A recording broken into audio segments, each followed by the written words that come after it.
Ground ball towards shortstop. Ramirez has it, bobbles it, and the Phillies are going to win the ball game! The breaks go the Phillies' way as Ryan Sandberg picks up his first win as a Major League manager.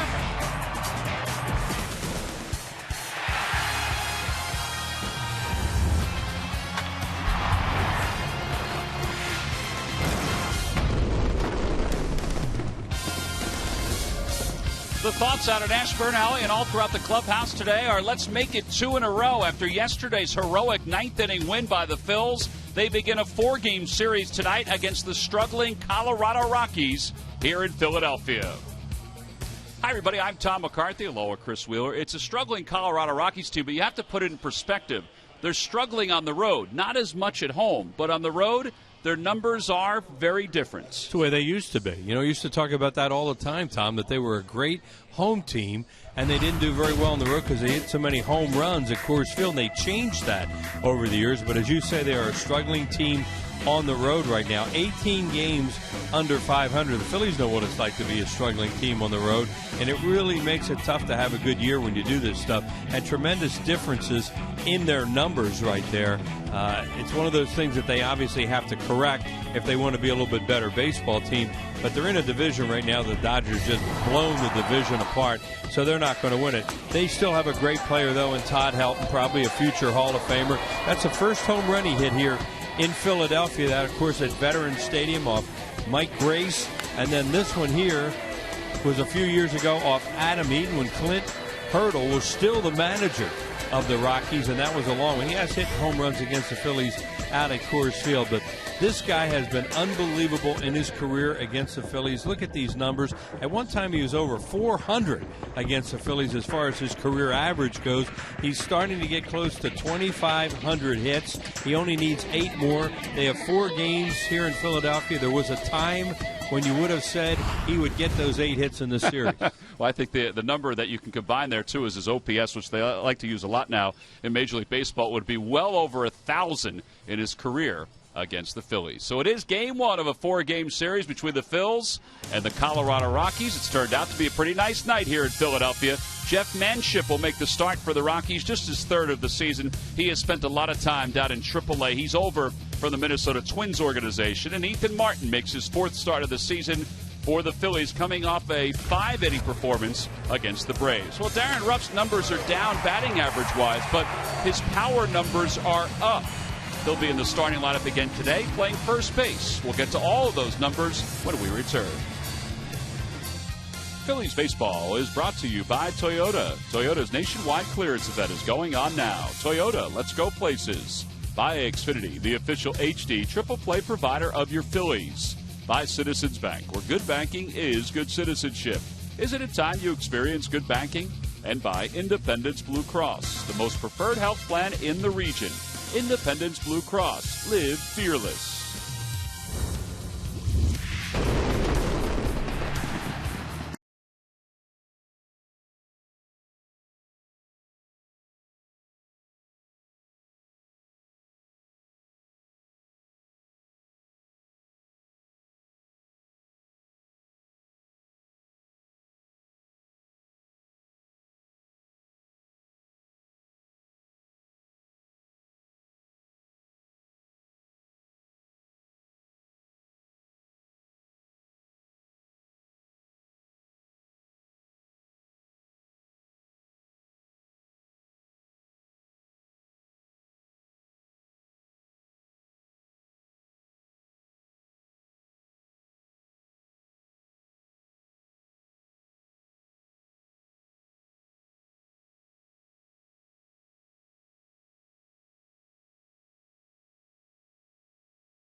Philadelphia. The Phillies and the Rockies getting ready for the first of this 4-game series. 2 first-year skippers out at home plate, exchanging the lineup cards. Walt Weiss for the Rockies and Ryan Sandberg, of course, for the Phillies. Jim Joyce is the crew chief. He has the plate tonight for this ball game. 2 first-year managers who have taken 2 very different routes to the big leagues to be managers for their respective clubs. Walt Weiss didn't have any managerial experience before he took over the Rockies, and of course Ryan Sandberg spent time in the Cubs and the Phillies organization as a manager before he became the third base coach here in 2013. Jim Joyce is kind of walking them through the ground rules. Yeah, right now. They asked Ryan about that the other night in his first news conference, first press conference in the dugout with the media about, does that bug you when you hear that guys did that and you were in the Hall of Fame and you went through that route? And the way he does, he was very thoughtful. He thought about it and said, no, everybody does it their own way, and I'm fine. I did it the way I wanted to, and other people do it the way they do, or they get more fortunate. I thought his finishing statement on that was a good one. He said it was time well spent, because he got a chance to be a better communicator. He expanded on that a little bit more today, and he also got a chance to know some of the players in the Cubs organization and eventually in the Phillies organization that would be up here in the big leagues, and he thinks that helped out too. First time a manager comes in here, or a team comes in here, they really do go over the ground rules. Will take a little longer sometimes. The Fanatic's down there, he's a little annoyed that it's taking so long. He's looking at his watch, wondering what's going on. But they have to be careful because of the fence out there in left field and the flowers and then the fence behind it and all those things. So they just want to make sure that they are aware of what the ground rules are in the ballpark, and you'll see that for the most part in the first game of a series and when a team hasn't been here for a while. And Walt Weiss, I don't remember the last time he was here at Citizens Bank Park, or if he had played any games here at Citizens Bank Park. Look at the Fanatic. Come on. Yeah. Come on. I think he's annoyed. It's just taking a little longer, but Fanatic, it's important because they have to know the ground rules. You know them. Well, some of them. Walt Weiss's former manager, Tony La Russa, is here in the press box. The Fanatic was just hit by a baseball from one of the Rocky members. And here we go. There we go.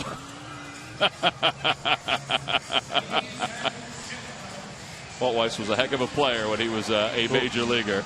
Real good.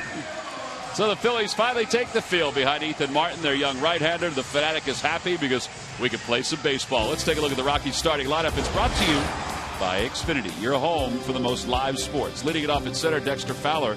Corey Dickerson bats second. Troy Tulowitzki third. Batting cleanup is the right fielder Michael Kadire. Willeen Rosario, the catcher, bats fifth. Todd Helton will hit sixth. In the bottom third of Arenado, LeMahieu, and Manship. Those are the starters for the Rockies, and they will face young right-hander Ethan Martin, making his 4th start of the year. ERA is high. He's had some very good moments in his first 3 big league games, and he's had some other moments where he looks like he's a rookie. Yeah, he's had his ups and downs, and one of his problems is he throws too many pitches. They want him to try and pitch backwards a little bit more the way he did in his last start. And backwards meaning not throw fastballs in hitters' counts if you can avoid it. He has a very, very good arm. Our scouting report on him there, you see right there, opponent's average against his fastball is high, especially if they have an idea that it's coming. And, there's some people that still think, and he's on a kind of a trial basis right now, that he could eventually be a big arm at the back end of a bullpen. And we'll see. He'll just go out there and do what he does. It does seem like they get a little more familiar with him, though, after they see him a couple times. And Jim Joyce is over with Walt Weiss going over some more ground rules, which would annoy the Fanatic if he was still around. Well, Ethan Martin has finished up his warm-up tosses, not with the same amount of butterflies that he had in his last start down at Turner Field. Well, it's time now for our Nissan keys to tonight's game. As Tom said, it's a beautiful night here at the ballpark, and Phillies won a game yesterday, which was kind of nice. How about a winning streak? Win another one here tonight. And the Rockies, wow, they are a struggling team on the road. Why not try and take advantage of it? Overall, the Rockies are in 3rd place in the National League West at 58-67. 15 games off the top spot held by the Dodgers. Dexter Fowler leads it off. A very different hitter, right-handed and left-handed. He takes the first pitch down low. Fowler's hitting .316 as a right-handed batter, in the low 2s as a left-handed hitter. But overall, .267. Not the same kind of year he had last season, but still an okay year. He's gotten better as a hitter. He's regressed a little bit left-handed this year. He can fly. He's a long strider out of the box and a very, very good center fielder. 1 ball, 1 strike to him. At a play, and it's 1 ball and 2 strikes.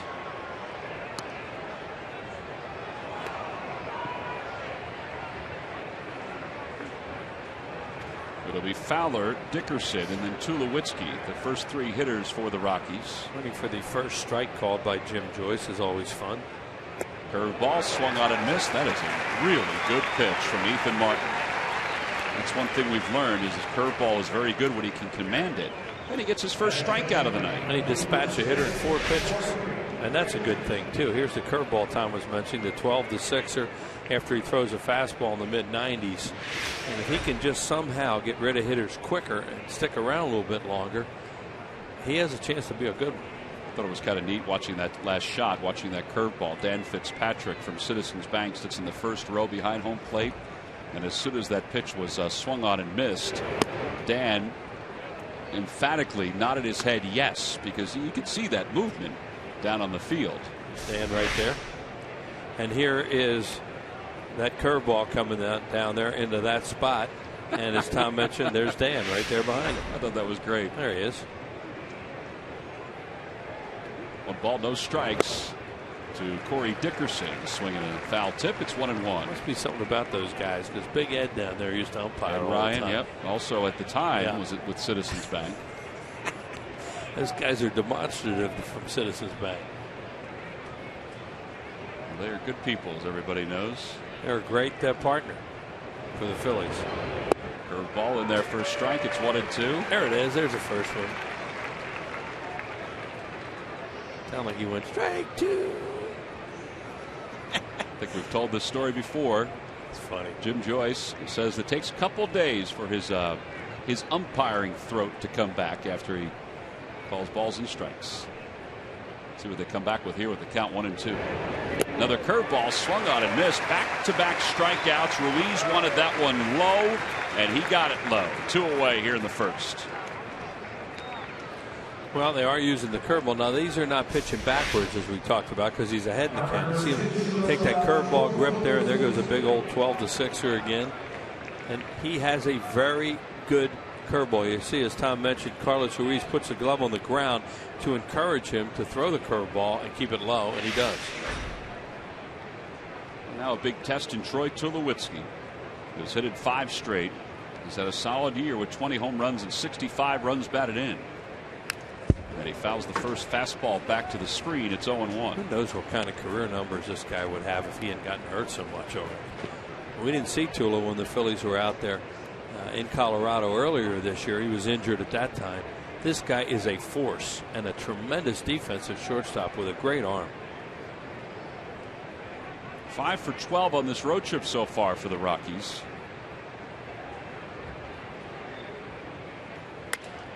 That one's out towards shallow center. Rollins on the run. He's not going to get there. It was a good pitch, but Tulowitzki was able to muscle it into center field.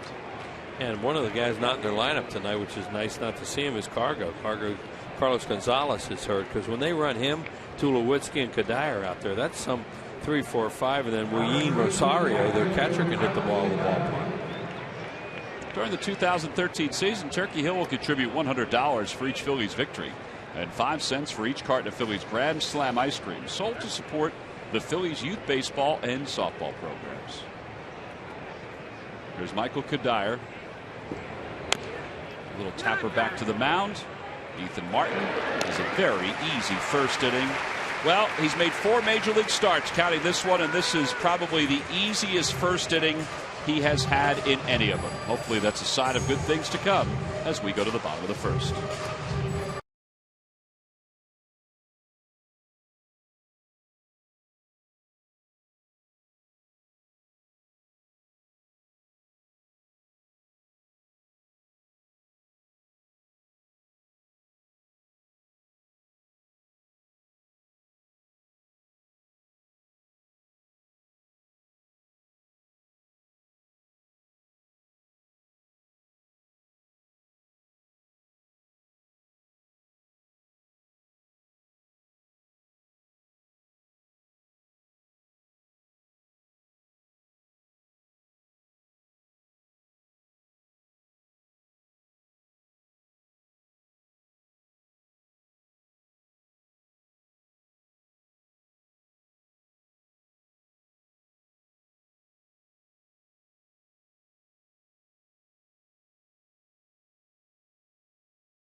Go to the bottom of the first. Let's take a look at Ryne Sandberg's starting lineup for tonight. Brought to you by Xfinity, your home for the most live sports. It's Rollins, Ruiz, and Utley, followed by Dominic Brown, Darren Ruff at first base, and Cody Ashley at third. John Mayberry is back in center field. He'll bat seventh. Casper Wells will hit eighth. At batting ninth and pitching, of course, is Ethan Martin, and they'll face 28-year-old right-hander Jeff Manship, who is out of Notre Dame, making his third start in a Rockies uniform. Mostly a reliever when he was with the Minnesota Twins for a long time. Coming over here as a minor league free agent in November of last year. And Tom mentioned earlier, he's been in the minor leagues a lot. Coming up here since they've had some injuries in their rotation, getting a chance to start a couple games. He had one pretty good one so-so. There's nothing about him that is overpowering. His fastball is going to peak out around 90 miles per hour. He's going to throw curveball, changeup, and if Tom just mentioned, he is a Golden Domer. Jimmy Rollins will lead it off. Rollins is 0 for his last 9. His average at 248. And he takes low. Rollins was 0 for 7 in the series against the Dodgers. He was the Big East Conference Pitcher of the Year in 2007 for Notre Dame.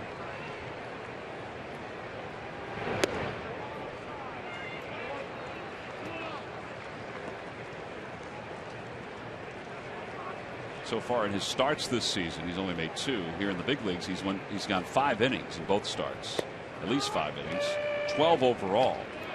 Spent most of the 2013 season in AAA, where he appeared in 24 games and made 17 starts. And it was 6-8 with an earned run average of 4.85.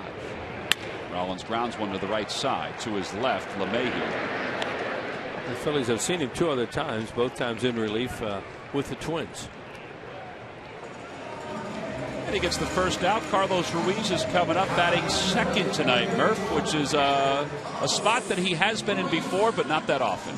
Not that often, and the first question that Ryne Sandberg fielded today from reporters when he met them today about 4 o'clock was, what's up with Chooch in the 2 spot? And I thought Ryan's answer was very interesting. He said, first and foremost, he thinks that the way that Chooch is swinging the bat, particularly right now, he's very suited for the 2 hole. He said he's a very good situational hitter, and as the number 2 hole guy, you're going to be asked to do that kind of thing, move runners and the like, and hit the specific fields, and he thinks that Chooch can do that. And he also said that he sees Chooch really getting his confidence back right now. He obviously had a good night last night, and he thinks that his stroke is there, so he wants to see what he can do in the 2 hole. But Wheels, one of the other things that Ryan has said over the past couple of days is that he's going to look at a lot of different things when it comes to his lineup.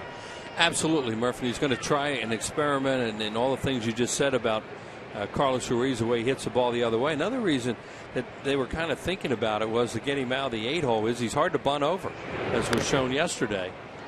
In situations that when you have to bunt a guy over with a pitcher, you may have somebody in the 8 hole who can run a little bit better than that. So they did that tonight and moved him up to 2 and put a guy like Casper Wells in the 8 hole.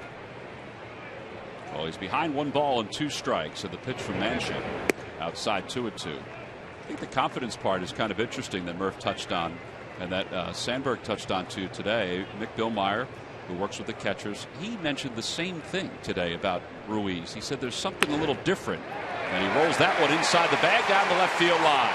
Off the half wall, Ruiz hustling towards second. The throw is offline. It's a 1-out double. Front of the bases off. He's a 2-hole hitter.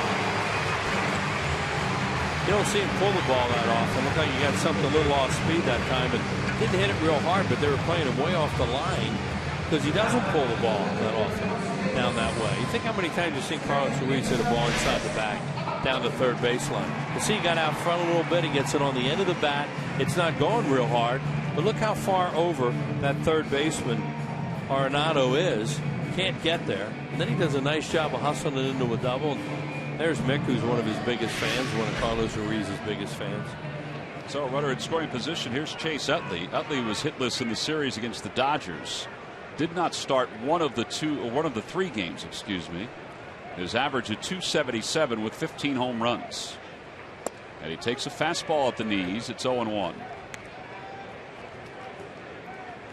Nice to pick up an early run here. The Phillies had so much trouble scoring so many things this year, and to get leads on teams at home, really important.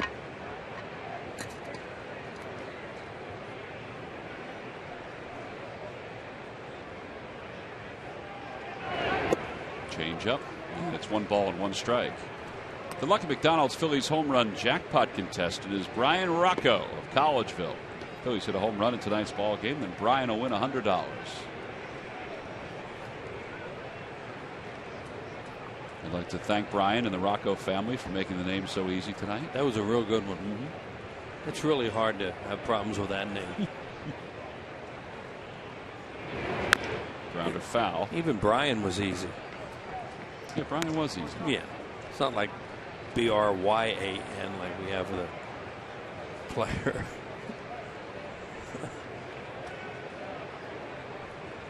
Rocco is Rocco. Rocco is Rocco. That's an easy one. That's a great name in Philadelphia, too. First or last name. One ball, 2 strikes to Chase Utley. Dominic Brown waits on deck, and it's 2-2. Guy looks like he's trying to sink his fastball to the left-handed hitter here. As we mentioned, he's probably going to top out around 90. His fastball average is 88.7.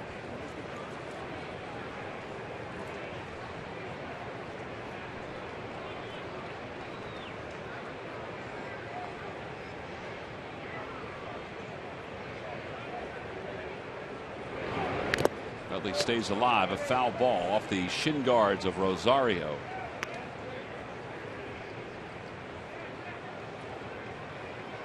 Guy was here last year in a lot of trouble with catching. He can hit the ball out of the ballpark. Rosario is a pretty good looking hitter. He is really strong. 40 wild pitches have been thrown while he's behind the plate. Remember last year when he couldn't catch the ball in the series here? 9 pass balls, 8 errors. He was bouncing all over the place. Swing and a miss, a breaking ball, and Utley is struck out. 2 outs here in the first. Yeah, that'll bring Dominic Brown to the plate. That was the slider for Manship. So those numbers you just gave, Tommy, you know, they know all that stuff downstairs. They were kicking around a little bit today. In fact, the coaches room about that, and that's something they talk to players about. To be alert when you're on the bases because the balls could be bouncing away.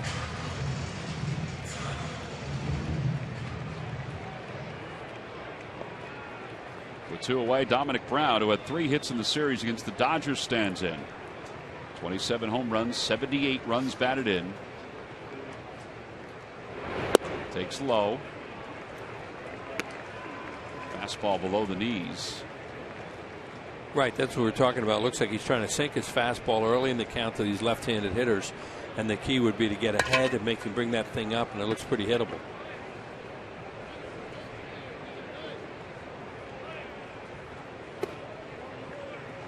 So far, the first 2 pitches of the last 3 at-bats have been fastball changeup. And it's 2-0 to Dominic Brown. You see the changeup grip when he threw that one. Kind of tucked it back in his hand a little bit.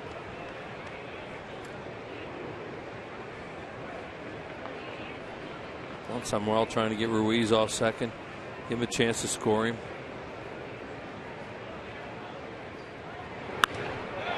That was a hanger, and man, was he out in front. Crashed right off the StubHub sign in right field. And it's in that young lady's hands. Dollar Dog Night here at the ballpark. Hatfield Dollar Dog Night. Time to mount up, everybody.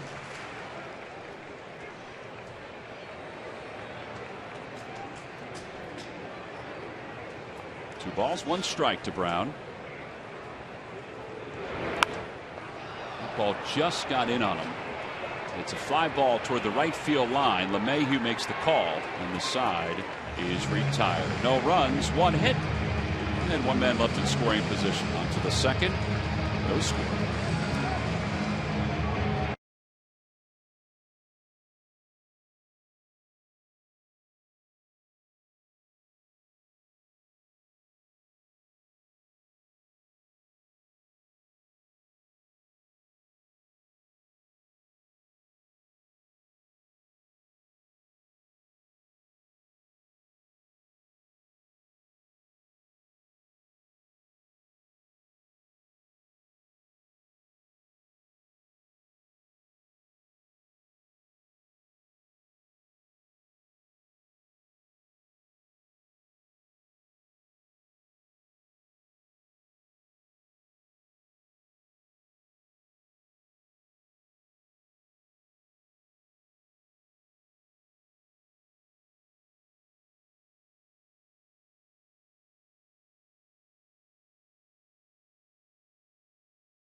7:05 Jewish Federation of Greater Philadelphia Jewish Heritage Celebration.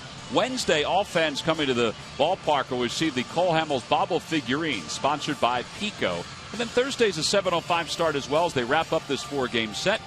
You can go to Phillies.com to purchase your tickets today. As we go to the second, Ethan Martin, 11 pitches in his first inning. I said that was the smoothest first inning he's had this year. His previous low was 12 pitches in the first. And Benny Looper, who is one of the Phillies' assistant general managers in charge of player personnel, joins us up here in the booth. And he looked pretty good in the first inning, Benny. He looked outstanding. He's got great stuff. Everybody knows that. Is that some of the stuff that you saw in the minor leagues when he was pitching for Lehigh Valley this year, that he was able to do stuff like this? Yeah, and I think you guys have probably seen that as well here. Just the command of it, that first inning that showed up and on the first pitch there. His curveball was very good in that first as Rosario leads it off. Benny, is he one of those kind of guys that you look at? The bullpens are so important in today's game. Where you look at a guy with a big arm, you think, well, if the starting thing doesn't work out, you have a bullpen arm maybe? Yeah, because Wheels, he's got a power stuff. He's got a power fastball, slider, and curveball. And we hope this is where he fits, but if not, then the bullpen. We need help in the bullpen, so we'll see where we're at next year. Here's the 0-2 pitch to Rosario. They go upstairs, a fastball at 91, third strikeout for Ethan Martin. Well, there's nothing like a guy with swing and miss stuff to pitch late in the game. No question about it. And that's something that help our club now and in the future. Well, that's going to bring Todd Helton to the plate. Helton this year hitting .254 with 8 home runs and 39 runs batted in. He's 2 for 12 so far in this road trip for the Rockies. Now the first pitch to him. Take it for a strike. It's 0-1. All right, Benny, obviously there's a lot of news going on minor league-wise. One thing I wanted to ask you about was J.P. Crawford getting a chance to play in Lakewood. Are you excited to see him make that transition from the Gulf Coast League to Lakewood? We're always excited to see the young guys move up, and J.P. is a very good-looking young player. I got to see him play a couple weeks ago in the Gulf Coast League. He's got a chance of being a real good one, an impact-type player. Marty and his guys really did a nice job selecting him. What stood out in the times you saw him in the Gulf Coast League? Because I know he's young. He's only 18 years old. He's 18. He knows how to play the game. He doesn't get excited or too quick about doing things in the field. He swings the bat well. He's an average runner. But he's just a good baseball player. He's got tools, and he can play the game, which that combination is hard to find sometimes. Is that a big jump for a kid signed out of high school in June to be at that level that fast? Probably is, Wheels. We think he was hitting about 340 down there. I think he's going to get his hits. He can play the defense. So we think it'd be a good challenge for him to finish up the year there and to see maybe where he fits best next year. Well, it's 2 balls and 2 strikes to Todd Helton with 1 man down here in the top of the second. And that one's at the knees at 95. 4 strikeouts for Ethan Martin. Helton thought that pitch was down. And, well, Benny, so far 91 and 95 with his fastball tonight. That's about where he runs usually. You know, his first start here, he was amped up and up to 97. But he usually pitches 91, 95 range. Take a look at it from the side. It looked like it was at the knees, although Helton still thought it was low. There were 2 outs. Nolan Arenado. He said a couple times there, you read his lips, said, it's not a strike.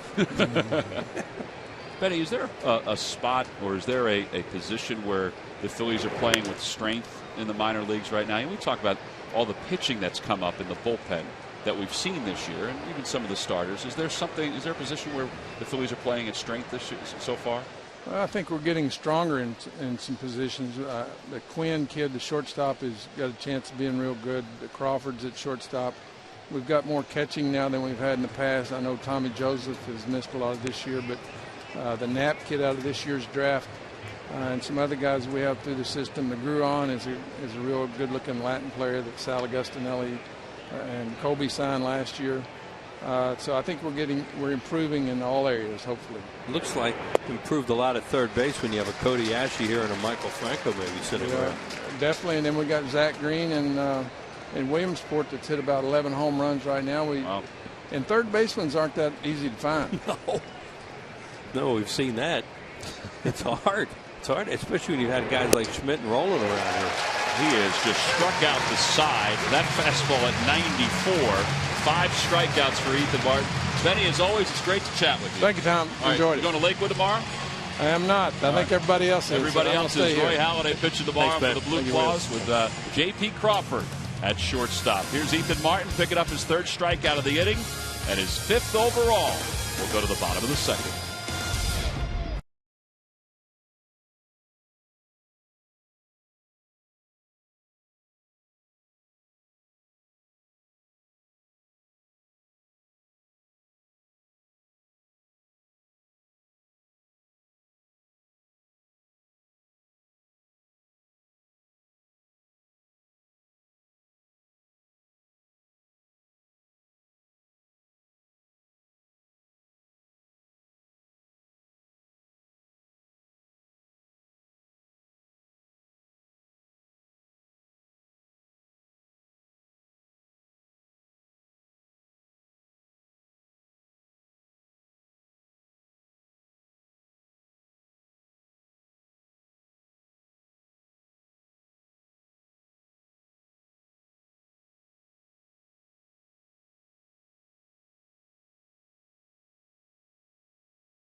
Delivered right to your smartphone. Download the free CSN Sports app today. All right, thanks to Benny Looper for joining us up here in the booth. One of the great guys in this game. You heard his Oklahoma accent as he was chatting with us. Well, I thought he was from Boston. Ethan Martin, 5 strikeouts so far. He is an Oklahoma guy, to say the least. Darren Ruff leads it off. Mentioned Lakewood tomorrow. Of course, Roy Halladay will rehab for the Blue Claws. And ballpark is going to be jam-packed. Don't forget, though, they got that berm out there. There will be an Phillies executive presence there tomorrow. What did Benny say? I'm the only one that won't be there. There's the 1-1 to Ruff. It's low. 2 balls, 1 strike. Darren, 2 for 9 in the series against the Dodgers. He has blasted 6 home runs in his last 15 games. One thing those kids will get tomorrow night with a pro like Doc there is a heck of a spread after the game. They will eat well.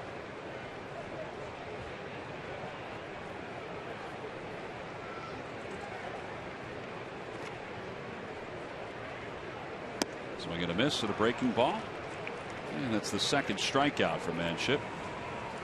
Toyota Major League Scoreboard, the makeup game in Minnesota between the Mets and the Twins goes to the Mets as Eric Young picks up an RBI and a run scored. The Mets have been hot, and they love the weather this time compared to the last time when it was snowing. Yeah, they had a drop in. They came in from San Diego and had to go in there for one day like the Phillies did a few years ago from Los Angeles. Went to Denver for a day and then went home. Cody Ashley takes low as he starts this at bat. 0 for his last 7. His average at 185. He's played an excellent third base, though, since he's been brought up.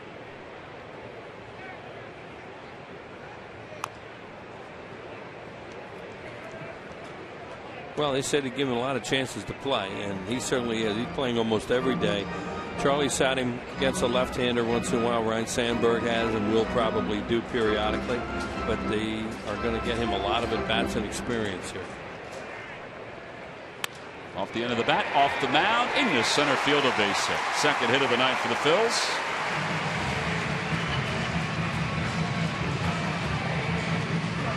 After the series with the Rockies, the Arizona Diamondbacks will be here in Philadelphia this weekend. It's a 3-game set. Friday, it's Total 1990s Retro Night.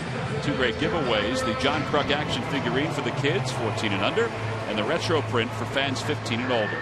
Sunday the 25th, the ShopRite Back to School Backpack, free to fans 14 and younger. Tickets can be purchased at Phillies.com. John Mayberry Jr. has been in the slump lately. 3 for his last 29. As Ashley draws the throw.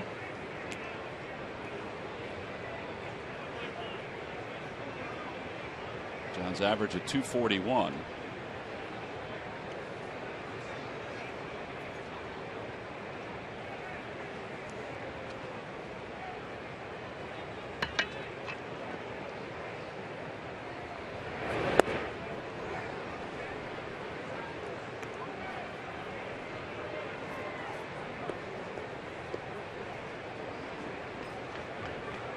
Rosario going out to the mound to talk to Manship. It's kind of interesting after a swinging strike. Yeah.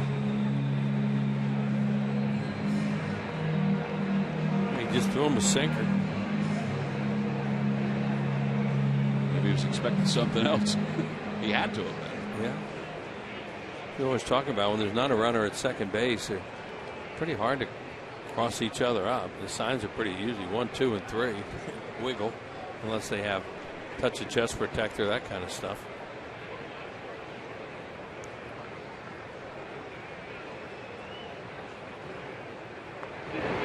Outside, 1 ball, 1 strike to Mayberry. Mayberry taking a glance over at Juan Samuel, laying down the signs in the third base coach's box. Yeah, they talked about running a little bit in certain counts. This is not your hit and run count. Doesn't mean you don't do it, but normally you'll wait till you get to 2 and 1. Little dribbler up the first base line. It's a fair ball. Manship had a little trouble getting it out of his glove. It may have still been spinning. And Ashley goes up to second. 1-3 on the putout. And 2 outs for Casper Wells. Pulled off on a slider there and hit it right off the end of the bat.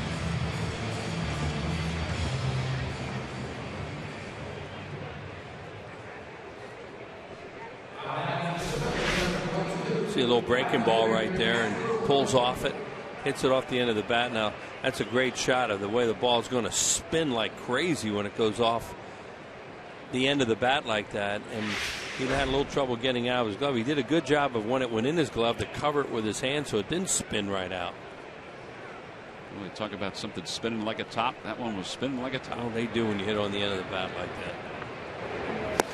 Breaking ball. He went around according to Jim Joyce, and he did. It's 0-1. Yeah, they have a base open with 2 outs and a pitcher on deck, so they don't have to give him anything to hit here. And if he wants to get himself out, a lot of times teams will say, well, go ahead. And right there they chase the breaking ball out of the strike zone.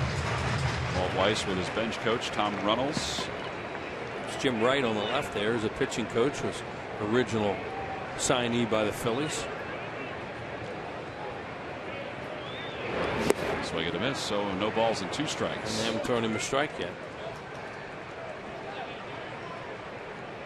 It's hard to hit 8th, especially when you don't have the mental approach to hit 8th, because this is a guy, Wells, who probably has not hit down there much. And in the National League, where he's been American League guy, they will do this to you because the pitcher's on deck with 2 outs. They will just throw junk and not challenge it, and hitting 8th, really tough.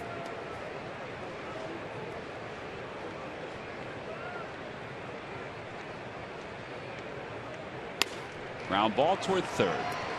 Picked up by Arenado, and the side is retired. So the Phillies get another base runner into scoring position, but they leave him out there. We go to the third. Rockies nothing, Phillies nothing.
lot of strikeouts. Yeah, been nice to watch. 5 of them. Uses curveball really effectively. There's a one right there on Dexter Fowler, lead off the game on a big hook. There's another one there to Dickerson.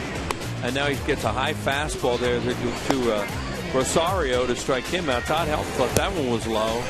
And then he strikes out Arenado on a fastball. Or a slider he struck him out on. So really good job by Ethan Martin. And this is a little different team he's facing right now than maybe some of the other teams he's faced, because they are up there hacking away. As we go to the top of the third, I said it's a beautiful night here in Philadelphia, as everybody knows, around the Delaware Valley. It is supposed to get warmer as the week moves on. Temperatures are going to get to the high 80s by Wednesday. But currently 77 degrees. DJ LeMahieu 1 for 7 on this road trip for the Rockies. They acquired him from the Cubs. And he takes a pitch low. It's 1-0.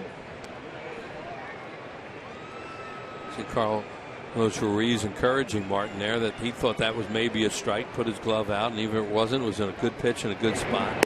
Try to do with a young pitcher. Try to build up his confidence. Actually, the last time Martin pitched was in Atlanta. And of course, that wasn't too far from his hometown of Toccoa. Ball's hit hard to shortstop, right at Jimmy Rollins. And there's one out. He said after that ballgame, he said, "I thought I was going to be a lot more amped. I wasn't that bad. I was surprised that I was that much under control." Time now for the Dodge Stump the Fans trivia question. Log on to Phillies.com. Go to the fans section for all the information, and please submit your answer on the subject line. All right, Wheels, here's the question. Which Phillies pitcher did Carlos Gonzalez hit his only career postseason home run off? Think about that one a little bit.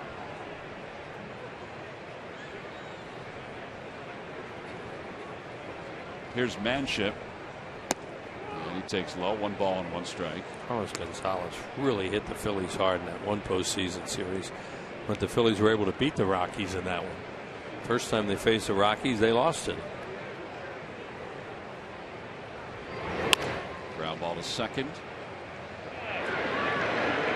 8 outs on 29 pitches. You know, I know that in this day and age, people harp on pitch count an awful lot. Sometimes too much. Sometimes we're guilty of it too. But for a kid like this, who in his first handful of starts in the big leagues has thrown a lot of pitches, to have 29 pitches with 2 outs in the third, that's a big deal. Oh, he was close to 29 pitches in an inning in some of his other games. So it's a real big deal. But as we mentioned, these guys are swinging too. Big time swing. And they're not fouling a lot of balls off. They're swinging and missing. And that'll keep his pitch count down when you don't have all those foul balls. Dexter Fowler struck out his first time up. Fastball outside and high.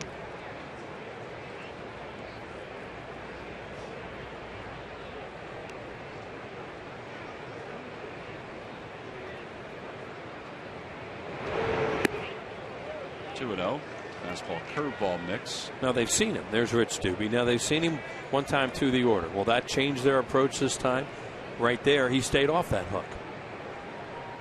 We talked to Rich Doobie about Ethan Martin, and he says the same things that we've talked about, that he has some unbelievable ability. And it's just trying to harness that and keep him in the strike zone, which he is tonight. Here's the 2-1 pitch to Fowler. That was a changeup. How about that, too? And they went. He shook off Carlos. Yeah, we were talking earlier about they want him to pitch backwards more, and they think that will really help him. Well, that's pitching backwards right there when you throw a 2-1 changeup.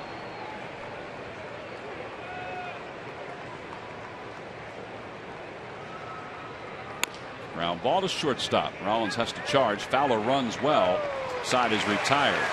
1, 2, 3 go the Rockies. 7 in a row retired by Ethan Martin. We have completed 2.5 as we go to the bottom of the third. That guy right there will lead things off.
worth driving. It's not worth building. By McDonald's. I'm loving it. And by Nissan. And Nissan's bottom line sales event. Choose a better way to drive and save. Choose Nissan.com today. Last of the third. The other thing that Ethan Martin has to get out of the way is his first major league hit. He's 0 for 4. He'll lead it off here in the third. He stands up there like he wants to hit. You usually tell a pitcher that wants no part of it. And he's not one of them. Again, high school doesn't always tell the story, but he was according to reports, a power hitting third baseman in high school. Asked him the other day about football because he was a very accomplished football player. I said, could you have played football in college? He said, yeah, I probably could have. He said, I did have visits with some schools. But it was baseball where he accepted a scholarship to Clemson before signing with the Dodgers. 1 ball, 2 strikes to him. Swing and a miss. Boy, if he gets hold of it, it's going to go a long way. Yeah, the only problem is he pulls off a little, the way pitchers have a tendency to do, and that's why they're not hitters.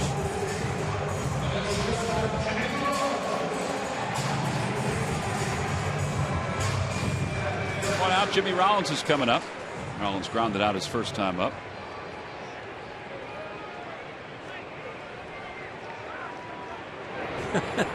Jim Joyce is like that a lot of time. When he's one of those umpires, when he calls time and there's any doubt that maybe there's a miscommunication, he gets out of there just in case that pitcher throws a thing.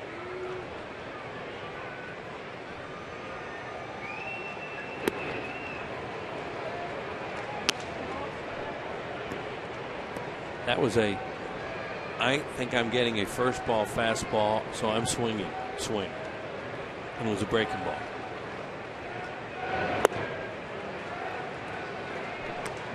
And then a fastball. And then late on the fastball, yeah.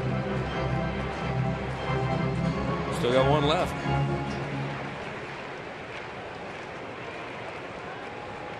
0-2 pitch. Outside, 1-2.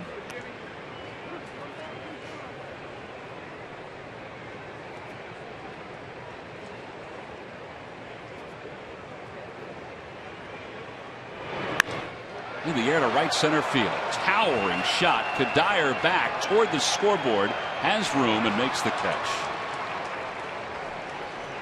And Rollins all the way around second on that fly ball. There was a chance that could have hit the scoreboard. If it did, he had 3. So 2 outs. Here comes Carlos Ruiz. Only 1 home run for Rollins is the 31st of May. And that's a home run in Denver. You get them up that high and hit them pretty hard like that, they'll leave.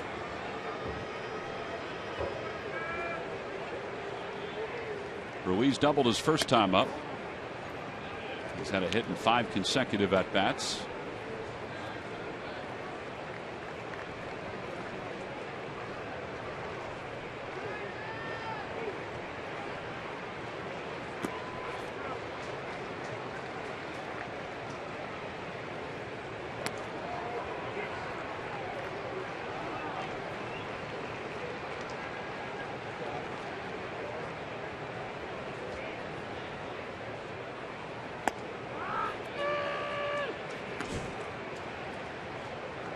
Sandberg putting him in the 2-hole, and it paid off at his first at bat. Got that double down the left field line. 2-1 pitch. And it's 2-2. That was a slider or a changeup.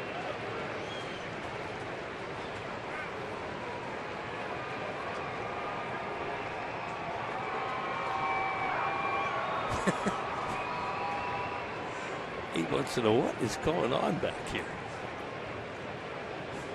You're not going to hit me.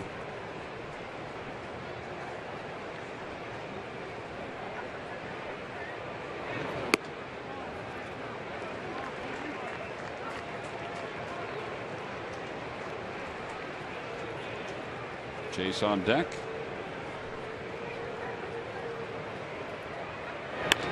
Out toward right center field. It's playable for Kadire. And the side is retired. So the Phillies are retired 1-2-3 in their half of the third. Both pitchers have settled in for the first 3 innings. We'll come back for the 4th when we return.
Break room, whether it's a candy bar to satisfy your sweet tooth or a healthy snack to keep you in playing shape, W.B. Mason has all the bases covered. Who but W.B. Mason?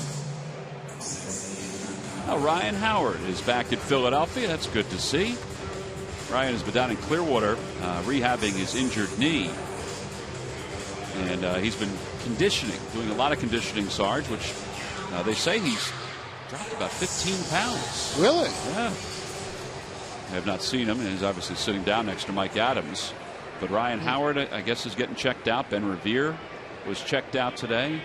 Mike Adams said he's moving along. Well, Ryan Howard's lost 15 pounds. That means he has been working extremely hard. Little topper back to the mound. Ethan Martin throws out Dickerson. One away here in the 4th.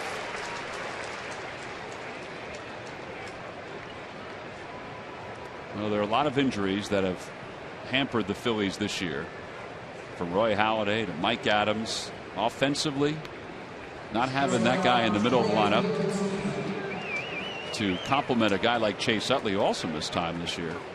I think that's a big deal. Well, he makes everybody better in the lineup. We've seen him before. Ryan Howard can literally carry the team, and he does it simply because he hits so many home runs when he's in the groove. I think pitchers pitch the other players a little differently too when he's hot, as Tulowitzki takes low. Yeah, good point. That means that everybody that would be batting in the first, second, or third spot would benefit with Ryan Howard hitting behind them.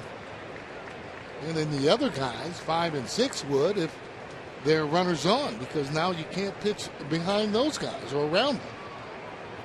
Good pitch.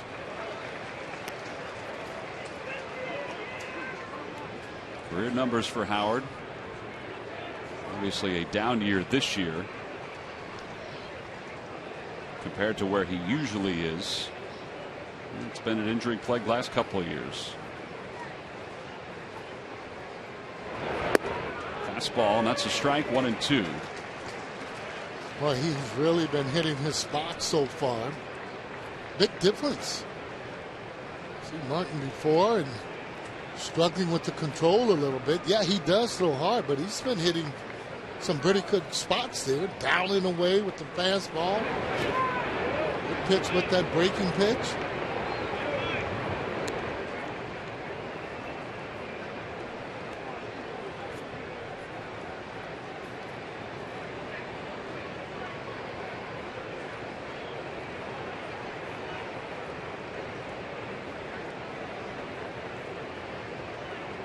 Now the 2-2 pitch to Tulowitzki.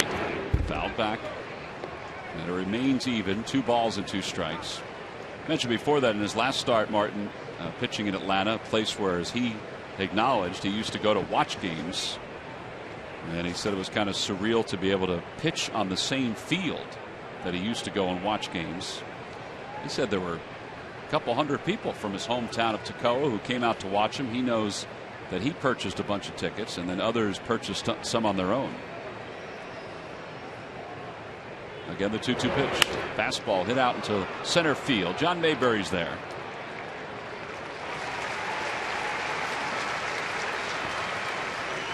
Well, tonight he's under control, not amped up. Not as many folks from Toccoa in the crowd. And he's done a nice job so far through 3 2/3. Now, in that Atlanta stadium where he has gone to see games, you instantly start to think about seats you were sitting in, games that you actually saw, and really thinking yourself one day that you would be on that mound. Sure enough, his dream has come true for him. Kodaier grounded out his first time up, takes a fastball at the knees. It's 0-1. What a good pitch. That ball down with some sink at the knees, and get in the habit of being around the plate. Just make you a lot better pitcher. Broke his bat, and that's going to go through the hole on the left side. Yeah, missed the spot. Just the second hit allowed by Ethan Martin. And that'll bring Rosario to the plate. Taking a look at our Mazda leaders. The Rockies, and part of that's playing at Coors Field, have the highest slugging percentage in the National League. Ahead of the Braves. Yeah, that's pretty good. Yeah. Got to be able to still hit in that ballpark, and you know, a lot of times that's what you like to do when you're drafting and getting players. You get players that complement that ballpark. In other words, making sure that if it's a huge ballpark, you got guys that can run and run the balls down. And like this ballpark, you would say at Citizens Bank, you'd like to have guys that hit the doubles, home runs. Nice play by Ruiz. 1 ball and 1 strike. It was a tough curveball from Ethan Martin. Well, Dante Bichette is the hitting coach for the Colorado Rockies, and he knows a thing or two about hitting at Coors Field. He was part of that group they called the Blake Street Bombers when he played. Yep.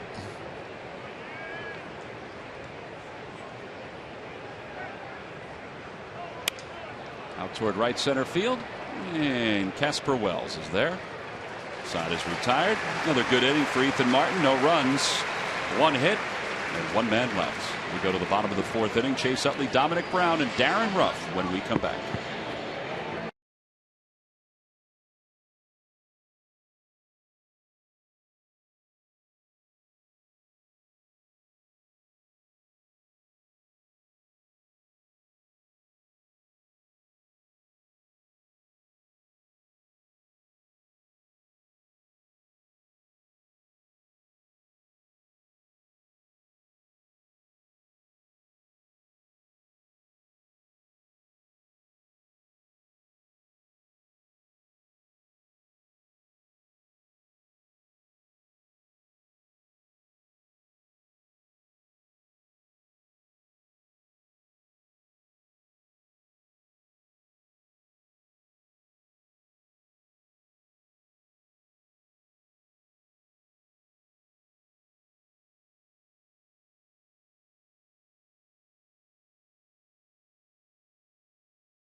On now, Toyota, let's go places.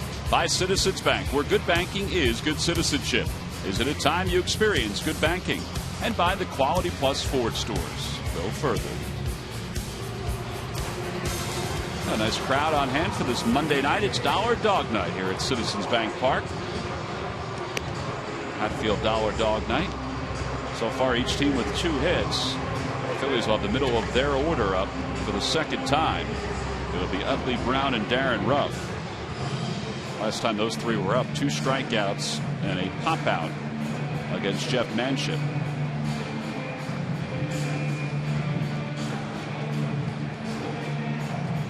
Utley was one of those strikeout victims. 3 overall for Manship.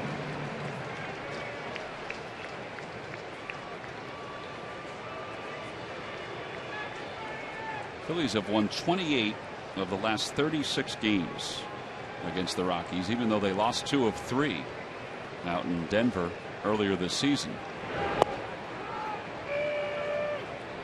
No real way to explain it, except that there's some teams that sometimes you just have their number. Well, same as players when they're facing different pitchers.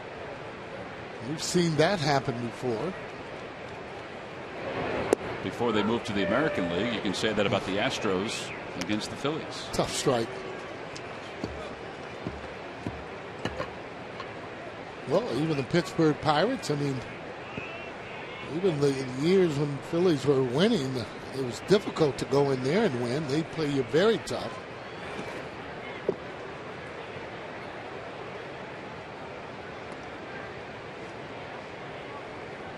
Ball 8, Rosario up. And he kind of tried to block it and get down there on all 4s. That just ricocheted away. That's what those hard breaking balls will do. Spin back the other way.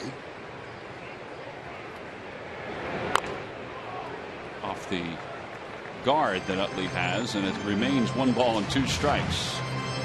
I don't know if that guard helped at all.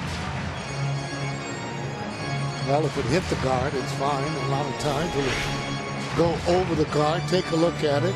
Oh, and you can see it still really hurt him, but not nearly as much if he didn't have that guard on. And you're right, it hit right on it.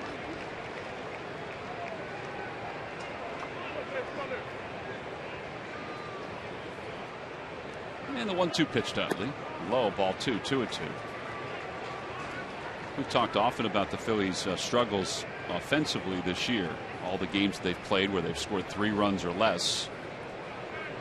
The fact that they were able to win yesterday's game with just 3 runs. It was their first victory in 17 games with 3 runs or less. Their last 17 games. As Utley pulls that one through the hole on the right side, a base hit. He's aboard to lead off the 4th. Sergeant, it has been 33 consecutive offensive innings since the Phillies last had 2 hits in an inning.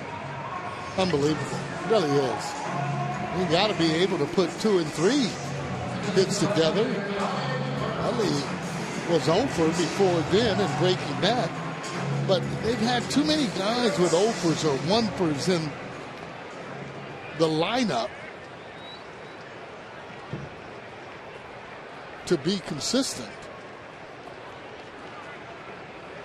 That's how you get those first to third there with single, back-to-back singles. Maybe it's in the gap a little bit. Well, there you go. Through the middle into center field, a base hit. And the Phils have first and second with nobody out. And that brings Darren Ruff to the plate. They've got something brewing here at the bottom of the 4th. Some kind of way you need Darren to be able to get those runners over or be able to advance one of the runners. You can do that on a deep fly ball. Beating out a double play, obviously, even though he doesn't have great speed, but some kind of way you need to get him over in scoring position there with 1 out or less. Well, Ruff struck out his first time up. Murph, 6 home runs in his last 15 games, but his average has dipped during that period of time. Yeah, it's interesting numbers because, as you say, his power numbers are up, but his hitting for average is certainly gone down in that time period. I asked Steve Henderson about that today. I said, what have you seen? And he said, well, first and foremost, he thinks they're pitching him a little bit differently. When he first came up, they were kind of challenging him with a lot of fastballs, and Darren was making a lot of contact and getting a lot of hits, but not the power home runs. Now they've kind of changed away from it, and he's been forced to really wait for them to make a mistake. And what Steve has liked is that he's jumping on those mistakes and hitting them out of the ballpark. But what he would like to see is him be a little bit more patient, especially early in games. He said early in games he seems to be a little anxious, and he gets more comfortable later in games. So that's something to watch for tonight. Yeah, I think you're absolutely right on that. And the other thing early on when he was hitting all those fastballs, his adjustment will be on that breaking ball. He'll be able to dictate what he wants to hit by the way he handles that breaking ball. And you're right, Murph, he has shown that he can hit that ball out of the ballpark, and not just pulling the ball either.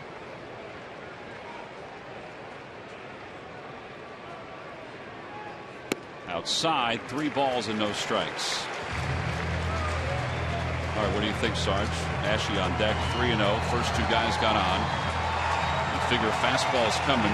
Is the green light coming too? No, I'm taking right here. Okay. All the way.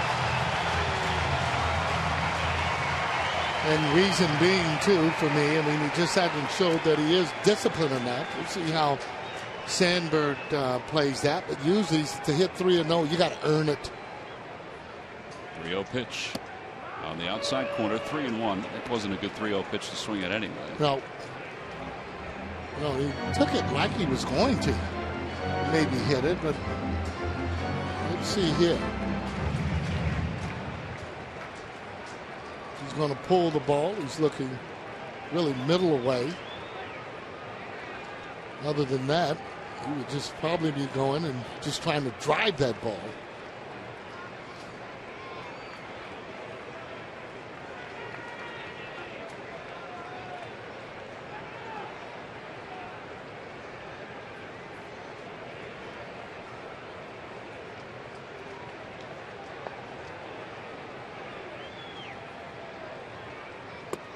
Low, ball 4, and the bases are loaded. And that'll bring Cody Ashe to the plate, who came up in a bases loaded situation in yesterday's ball game and wound up tying the game for the Phils. Jim Wright heads out to talk to his right-hander.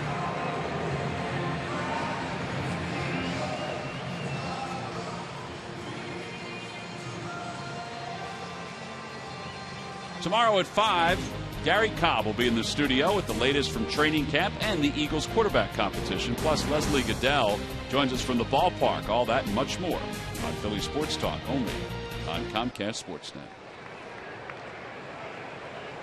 Phillies have the bases loaded here in the 4th with nobody out. Utley's at 3rd. Dominic Brown's at 1st, and Darren Ruff is at 1st. They've got a chance to take the lead in a number of different ways. Now, Cody Ashe coming up. Don't want to really overswing here, and even though the average wouldn't show it, he's starting to feel comfortable there at the plate. More pitches he sees, better off he's going to be. Ground ball right side. That'll get a run home. LeMahieu goes to second for 1. That's all they'll get. So an RBI for Ashe as Utley crosses the plate and the Phillies strike first. Hey, that's still big. Being able to advance a runner, score a run, don't always do it on a base hit. If I'm going to make an out, I'll certainly trade it for an RBI. Take a look at it. Got good speed. That ball was away. Tried to pull the ball. Not hit very hard, and that gives an advantage to Ashe as he gets to first base. Phillies can still get another run here with a fly ball off the bat of John Mayberry. With 1 out and runners on 1st and 3rd.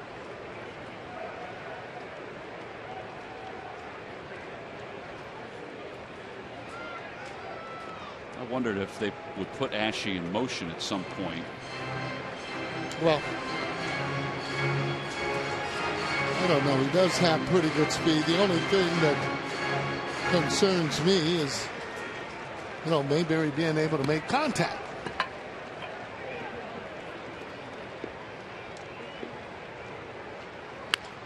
He grounds it foul. Toyota Major League scoreboard. The Marlins have jumped out to a 2-0 lead over the Dodgers. Christian Yelich has a double and an RBI.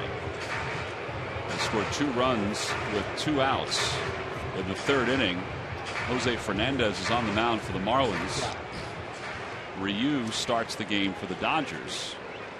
There was a big to-do before the game because Fernandez and Yasiel Puig, 2 natives of Cuba, got a chance to meet behind the cage and chat for a little while.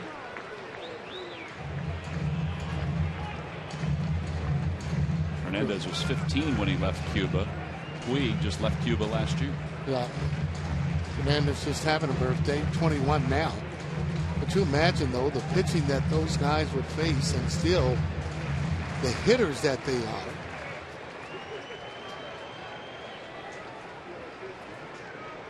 One ball, one strike to Mayberry.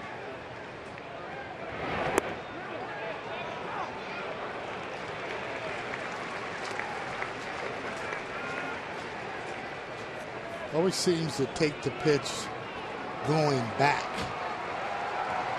Like he's back on his heels a little. When you take that pitch there, you should be taking it in a hitting position. In the air to left field. Going back on it is Dickerson. To the wall. It is gone! 3-run home run for John Mayberry. He was in a perfect position for that swing, and he's just given the Phillies a 4-0 lead. Good point on that, and you'll see exactly what Tom was talking about. His shoulder stayed in there. That ball a little bit away. Mayberry has it in him to be a good player.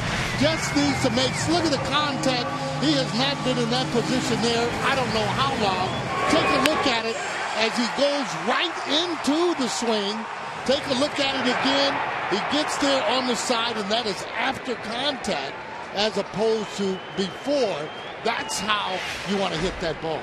So the 3-run home run makes a winner out of Brian Rocco of Collegeville. He's won $100 thanks to John Mayberry in our McDonald's home run jackpot. 9th home run of the year for Mayberry. And it's 1 ball and 1 strike to Casper Wells. Well, it's got to make him feel good. Getting pitched tough, come up with a 3-run home run. And again, it's up to him. I mean, to me, jobs are up for grabs. Into right field. LeMahieu, the second baseman, Helton, the first baseman, and LeMahieu in foul territory makes the catch. Well, your point is well taken, Sarge. In fact, today, Ryan Sandberg said basically that when he talked to the players, he established some new rules, making sure that they're all there at 3 o'clock. They're out in front of the dugout during the national anthem. But he also emphasized to every player, not just the core group, but every player, that these last 40 or so games are important for yourselves to play the game the right way, and for some of you to play the game to earn a job in 2014. Yeah, well, I can see that very easily. And again, the consistency will make sure that you're in that lineup. Doesn't necessarily have to be a home run. You guys got to be able to go up and hit that ball hard 3 or 4 times. Rhino talked about having quality at bats. 1 ball, 2 strikes to Martin.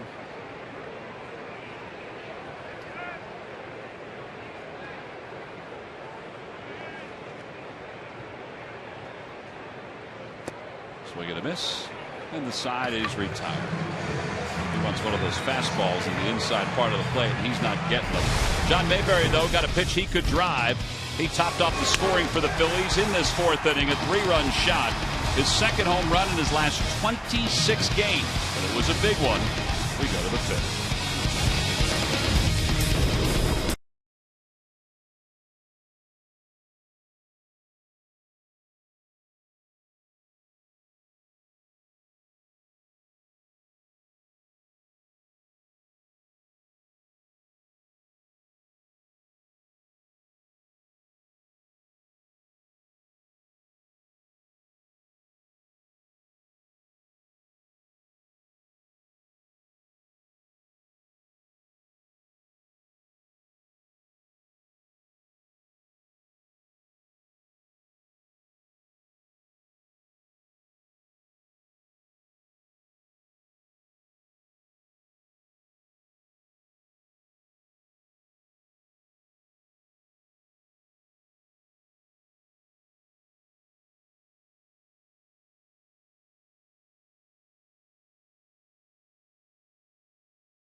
of Atlantic City invite you to join the Philly Fanatic to watch the Phillies take on the Mets on a giant screen on the beach of Atlantic City. Find out more information at phillies.com/beach. Well, a 4-0 lead thanks in part to John Mayberry's 3-run home run as we go to the top of the 5th. Jim Joyce asked for time before we even got started. I was going to say, who keeps asking for time? Somebody did. I don't know if it's because the music was still playing here at the ballpark.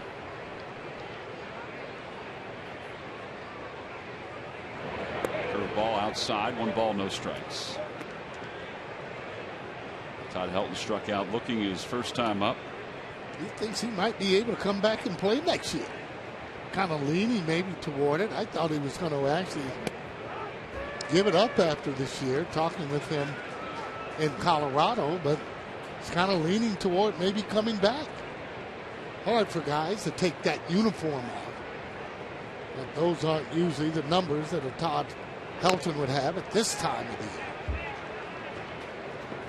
When you talk to him, does he give any thought of going to the American League and just DHing for somebody? I think this is going to be his last team. Okay. I don't think that in talking with him that he really even wants to go to the American League. Ground ball. I remember when I was with the Toronto Blue Jays, they had a trade for Todd Helton straight up for Carlos Delgado when Jim Fregosi came over there. But wasn't to be, and both of them at that particular time, pretty good players. Well, there was also talk several years ago that Helton was going to be traded to the Red Sox, and I think he nixed that deal. I might be speaking out of turn, but I believe he nixed that deal. He's walking off the pain of fouling that last pitch off his foot. A lot of people debate whether or not he would be a first ballot Hall of Famer. Just with the way that he feels and the consistency. For me, over the years he played, I don't see any problem with it, and especially when his name has not been linked to a lot of different drugs and so on. Well, among active players, that's where he sits, just 8 away from 2,500. Suzuki is just a few away from 4,000 combined hits between what a career. The United States and Japan. Now the 1-2 pitch to Helton. A little low, and it's 2-2. Yeah, and a lot of people are thinking, hey, he needs to get to 3,000 hits. I don't know about that one from where he is, but hard guy to go.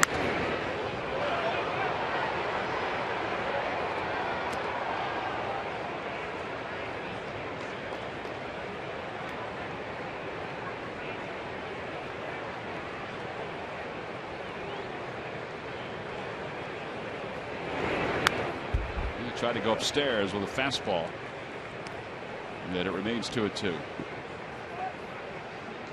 Martin's been able to pitch up in this game, up in the zone.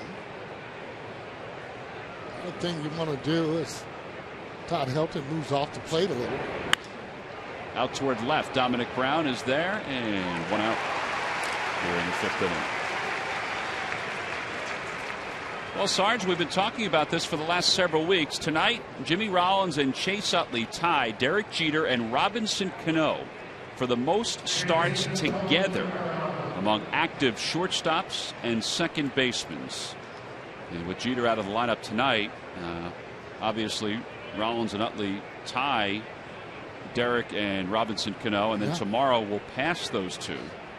But it's a great feat for two guys who have battled injuries the last several years, but have been together through thick and thin.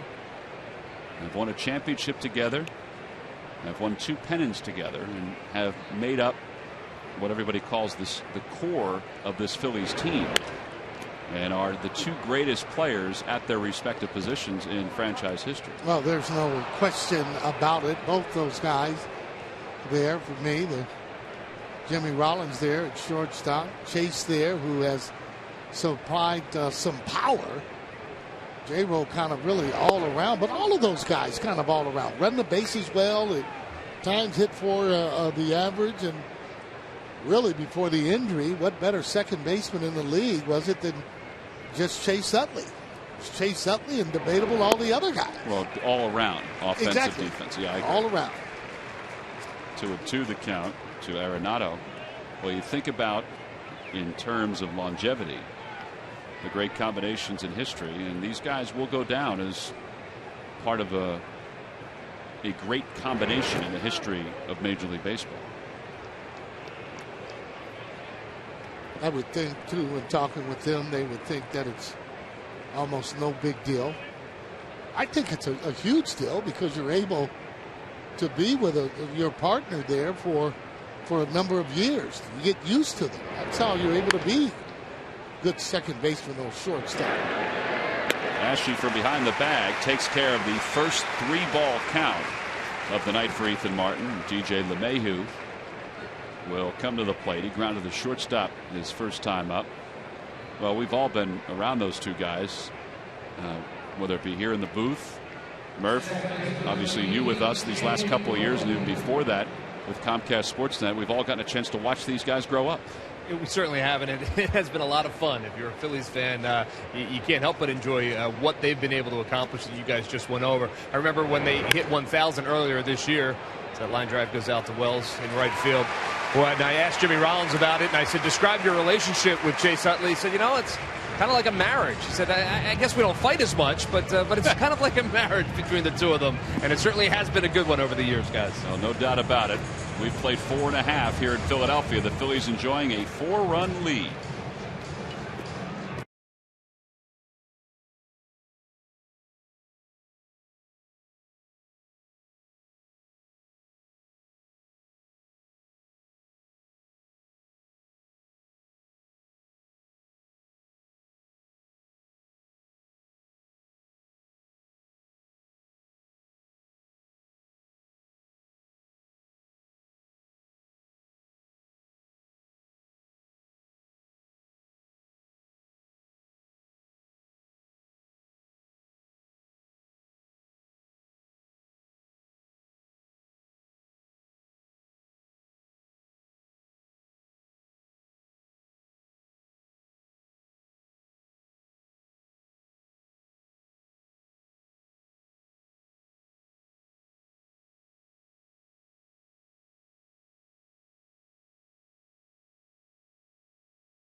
Backs. It's a 135 first pitch. All fans coming to the yard that day will receive the backpack compliments of ShopRite. Order your tickets at Phillies.com. It's a great giveaway, and I don't want to be the one to remind everyone that school is right around the corner. Go to the bottom of the 5th. Rollins leads it off. He's 0 for 2. He's grounded out. He's also flied out. A lot of today's media bowl session with Ryan Sandberg was spent talking about Jimmy Rollins. Yeah.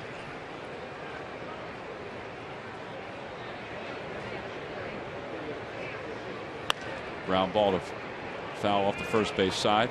Ryan Sandberg mentioned that he's talked to Jimmy an awful lot over the last couple of days and has talked to him about going the other way a little bit more, driving the ball up the middle, not being as Ryan said, as pull happy or in search of home runs as often. He still thinks that Jimmy Rollins can play at an elite level and help this team turn things around over the next couple of years. And Sarge, I know you mentioned this before, staying on top of the ball. Yeah. And not hitting as many fly balls or pop-ups. Yeah, he has too many pop-ups. However he wants to be able to do it, from getting on top of the plate, which he's pretty close, or maybe moving off the plate. But I think what Rhino was talking about when J-Ro gets ready to hit, and especially on the pop-up, that elbow kind of comes right up. It has to in order to get that ball elevated there in the air. And what he wants him to do is get on top of it and maybe hit more ground balls, right, as opposed to the fly balls, which would equate to more line drives.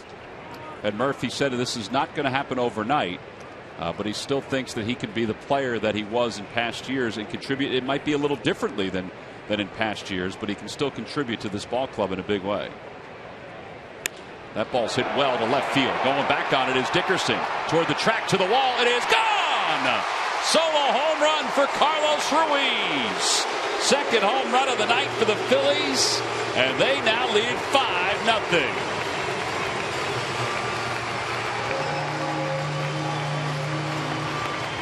More Carlos like. Where do you think he'll be hitting in the lineup tomorrow? Boy, when he's short, quick to the ball, that's what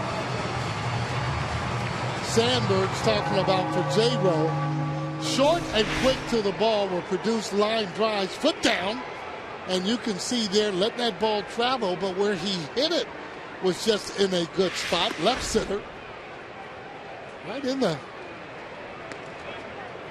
don't want to say ivy, but the plants there, they all flower count. bed. It's the flower bed. Okay.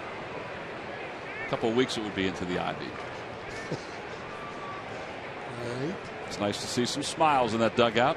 Well, nice to see a smile on his face for sure, because he was getting a little bit frustrated in terms of the hitting. Dexter Fowler puts it away. Now there are 2 outs.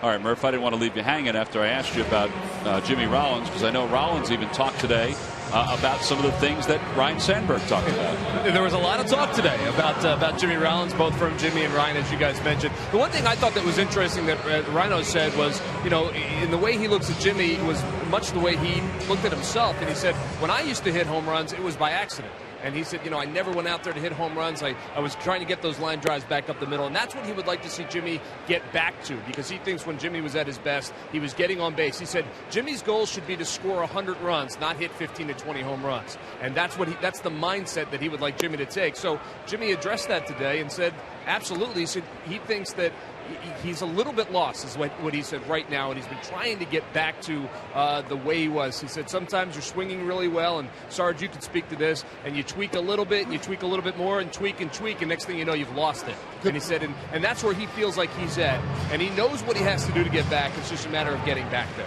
Yeah, staying the same way. Sometimes he uses that little toe tap. Sometimes he does not. Ball goes the other way. But you can do little things from defense, too, in order to win ball games. Well, so far tonight, the Phillies are riding the long ball. A 3-run shot by Mayberry, a solo shot by Ruiz, and they lead it 5-0.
Cole Hamels, who has turned it up several notches since the beginning of July. The Phillies left-hander, who struggled for results through his first 17 starts, has delivered a 2.05 ERA in his last 9 starts. In 8 of those 9 starts, Cole has pitched 7+ innings, allowing 2 earned runs or less. During the current month, Cole has allowed just 5 earned runs in 31 innings while walking just 2 batters. The lefty has been a much-needed pick-me-up to the rotation. And it's brought to you by Independence Blue Cross. Live fearless. Well, Cole Hamels was very good yesterday. He wound up getting a no decision. Went 7 innings, allowed 2 runs, 8 strikeouts, 7 hits. Carlos Ruiz's home run here tonight has made it a 5-0 ball game. Ryan Wheeler will pinch hit for the Rockies. He floats one in the shallow center, and Mayberry makes the catch. 1 pitch, 1 away here in the 6th inning. So Wheeler, who was just activated before the ball game, pinch hits for Manship, and now to the top of the order for the Rockies.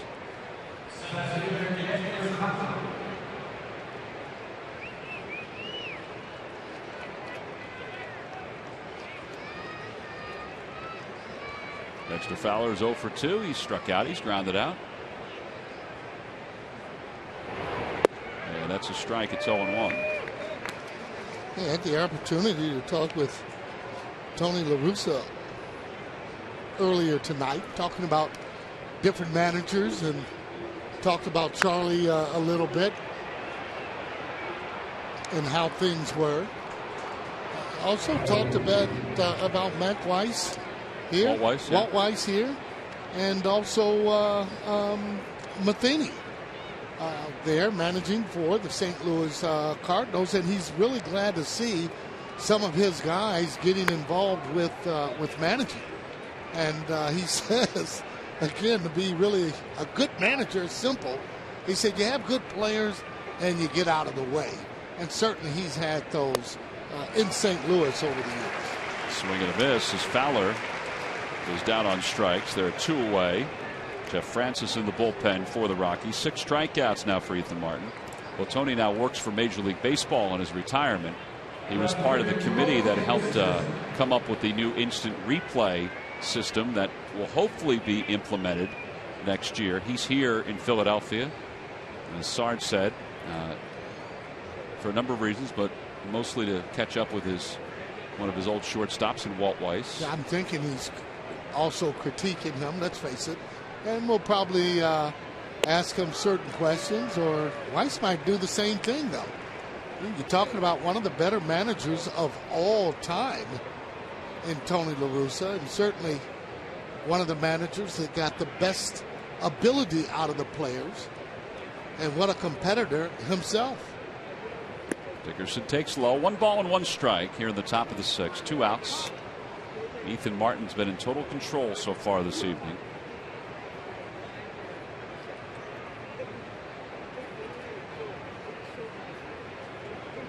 The 1-1 pitch. High fastball. 1-2. Boy, he's had that high fastball in a good spot. Keeping it out over the plate. Don't want to do that again. Late in the ball game, usually not throwing as hard.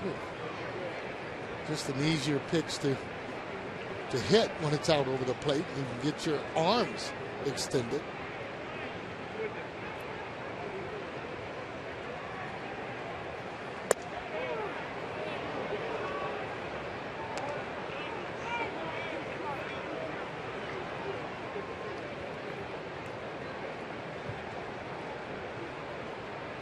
Pitches per inning have been outstanding tonight. Boy, just great.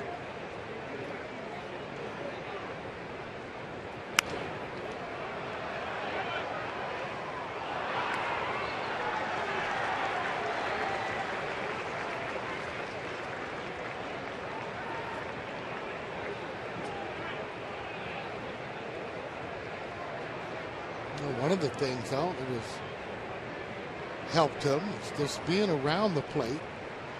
See a lot of confidence in his face, but 5 runs got to help any of the pitchers. Absolutely. That's a curveball hooked toward right. Sliding attempt by Wells. He made the catch. And the side is retired. Well, that'll help your confidence too when you get a pretty good play by Casper Wells to wrap up the 6th inning. 7 in a row retired by Ethan Martin.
was a nice play by Casper Welsarge. Well, Casper getting a great jump as he comes in. Rule of thumb, if that ball's low, you can come in.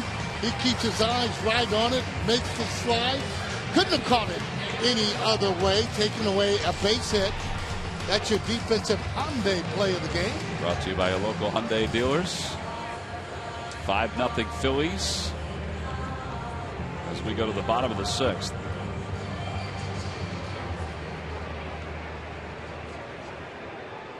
Jeff Francis in his 15th ball game comes on for the Rockies.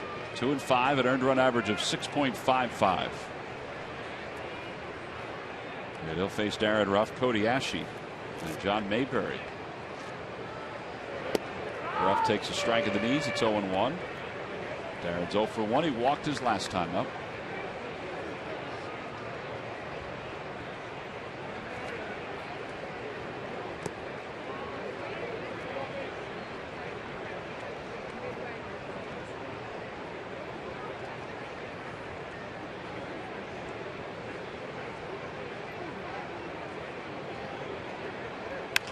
Over to third. Arenado from shallow left field. Does he have enough arm? Not in time. He double clutched. Otherwise, he would have had him. Yeah. Well, Darren Ruff, though, running, kind of smelling that hit as that ball hit down close to the line. Top spin he had on it. There's the double clutch Tom was talking about. Then he tried to skid it across. By then, not enough time, not even for first baseman like Todd Helton to try and cheat on it a little bit. Still a pretty good throw. It had a lot on it. Ashe's 1 for 2. He has an RBI on a ground out his last time.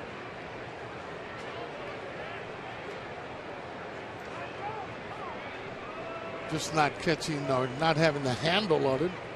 Reason why he didn't throw the ball the first time. Regroup, didn't get as much carry on it after it hit the grass, however.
One ball and 2 strikes to Ashe. And a fastball and a called strike 3. Francis picks up a strikeout. Phillies baseball is brought to you by WB Mason. You can't go wrong when you buy right. By Xfinity, the official HD triple play provider of your Phils. And by Dodge. Visit Dodge.com or your local dealer today.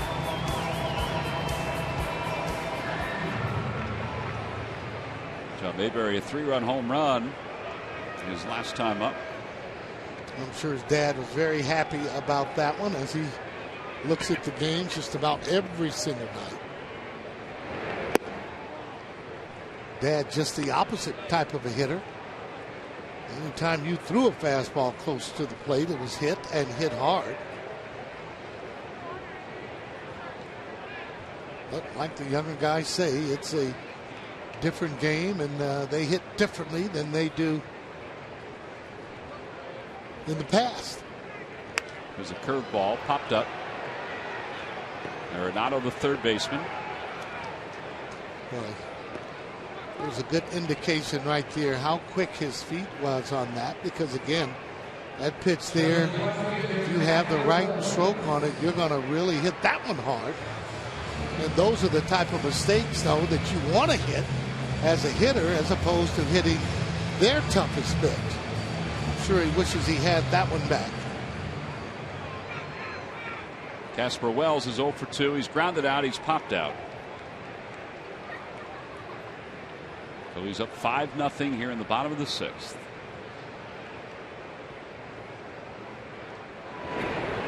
Ground ball to third. Arenado charges. And that'll do it for the home 6th inning. Phillies get a leadoff infield hit, but they leave one. We've played 6. We go to the 7th inning. Ethan Martin's allowed just 2 hits so far.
Time for your local Honda dealer's game summary. It says, nice to say that the Phillies are on the right side of a whitewash tonight. Winning this one 5-0 with a 4 spot in the 4th. They've hit a couple home runs. Ethan Martin has already gone further in a major league game than he had at any other point in his career, and he's going to continue that as he pitches the 7th inning. And Jeff Manship started the night for the Rockies, and the Phillies hit him around a little bit with those 2 homers.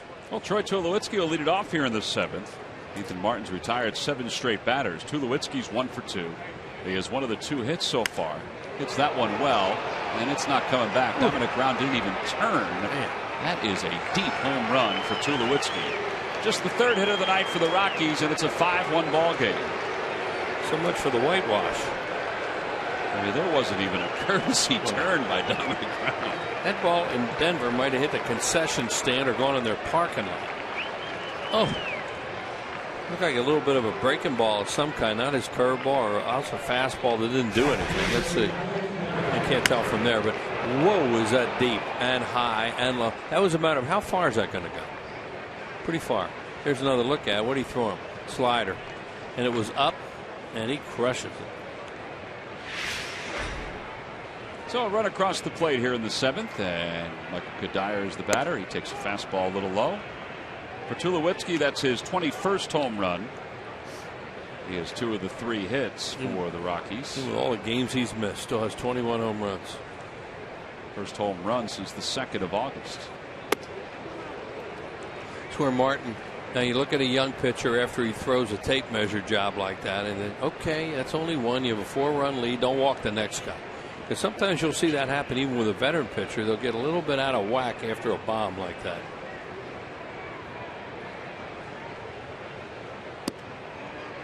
You know, they ought to feel, I'm kind of proud that I helped somebody hit a ball that far. It's one of the longest home runs this year. That was a long one. That was headed for the upper deck, and you don't see many up there. There's ball 4. He just walked Kadire on 4 pitches. Now, a couple of those pitches were awfully close. But see, that's what I'm talking about. After a long home run like that with a young pitcher, good time to go out and talk to him, maybe even get the bullpen up. He's into 7th inning. Rich Doobie knows good time to come out and just have a chat. Well, these lucky fans are tonight's Citizens 7. They will each receive a prize pack courtesy of Citizens Bank. Citizens Bank with the most 7-day branches in the Philadelphia area. To find a branch near you, visit citizensbank.com. And this next guy coming up, Rosario, he can hit some bombs too, especially if you come right after him with a fastball in the middle of the plate. And that's just something else for them to think about. All right, Wheels, well, it's time to update our wardrobe errors. We do have confirmation that you did indeed take Sarge's shirt and wear it yesterday. So we gave you a half a point deduction because you did wear the right shirt, but it was someone else's. Look at the burglar. And Sarge says it's hard to work with thieves. Yeah, well. And Whitey said it before. That was Whitey's favorite, one of Whitey's favorite expressions, because he lost everything and he'd blame everybody else when he'd lose something. In this case, my fault. Out toward left field. It's not deep. Dominic Brown is there. And one out. That was very helpful for Ethan Martin. Well, we just talked about the way Rosario likes to swing early in the count, and you know he's going to come up there and look for a fastball. He wants to hit homers all the time. That's what he swings for. So they got one in on him. Made a good pitch on him. He's had and I think this is a pretty good turn from past games. 5 one-pitch outs tonight. Yeah, well, you could tell right away, Tom, for whatever reason, this team came out and was swinging at him right away.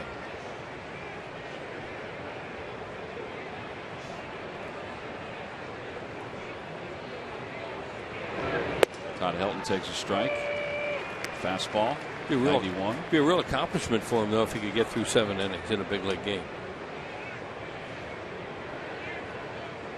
That wardrobe stuff, we got to get rid of that. And that's just such an honest mistake yesterday. A truly honest mistake. And now I have to pay to get a shirt dry cleaned twice that isn't mine. Think about that. I'm still wondering how the large is going to fit him. Better than me. Runner goes. Pitch is inside off the glove of Ruiz. Kadire will stop at second. He had a stolen base. Well, I think the good thing is you were trying to be a good Samaritan and clean up the office. I was. You know, that office of ours, we have our Felixes and we have our Oscars in there. And that area that I'm in, I just try to. That's your Oscar. Keep it nice. And I saw a wrinkled up shirt there, and I thought, well, I had left it there, so I ought to take it home and get it dry cleaned and then wear it again. With Sarge's. It was really a nice long shirt, though, that I could clean my glasses real nice with yesterday. So runner at second, 1 man down. Todd Helton, the count 1 ball and 1 strike. And now Martin steps off. This is a big spot in the game for him right now. Don't let another run score, especially if you walk a guy a while, pitch him over. And you're a really good hitter, even at this point in his career at the plate.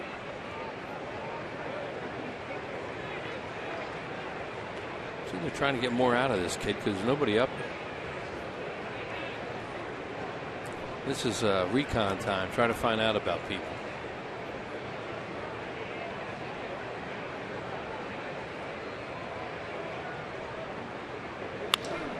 Out toward left center field. Dominic Brown into the alleyway. So is Mayberry, and they nearly collide. It's going to be a ground rule double. Kadire will score. Helton will be at second base. It's an RBI 2-base hit. It's a 5-2 ball game. Boy, I think if Dominic didn't get in the way, John Mayberry would have caught that Absolutely. ball. That ball has to be caught. They were shading Helton towards left center. It was high in the air, and there's miscommunication out there. And they barely avoid a collision. But here's Mayberry. See where he's positioned? He's coasting at this point. He could catch that thing easily if Dominic Brown isn't running so hard at him. I don't know that he was ever calling it. It doesn't look like it. Whether Brown was calling it, we don't know. But that's one of those many mistakes they make in the outfield in the last couple years that cost them games. And that stuff, as we talked about earlier, it has to stop. They just have to get better in the outfield. Well, so Helton has career double number 583, career hit number 2,493. And here is Arenado. Time is called. Ruiz asked for time. Phillies do have bullpen action. Jimenez starts to throw, the left-hander, and DeFreitas the right-hander.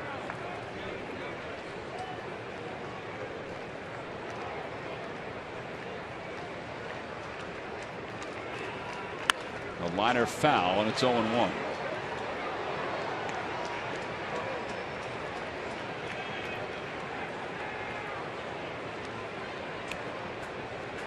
Whoa, she says that was coming in here fast.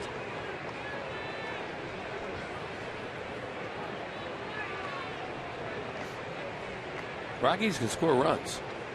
They have some thumpers in this lineup.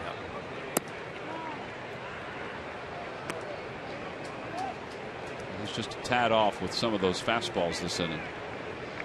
Well, it could be tiring. Pitch count was very manageable going into this inning, and he was coasting really with a nice lead. 1 ball, 1 strike. That's at the knees. He got it a little higher, almost the same spot, 1-2. But in his defense, he should have 2 outs and a runner at second base.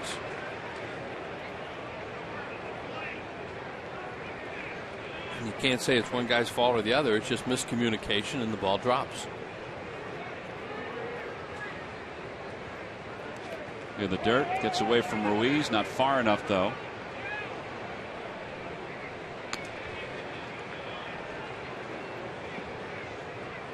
They aren't chasing as much in this inning either. This is the 3rd time they've seen him.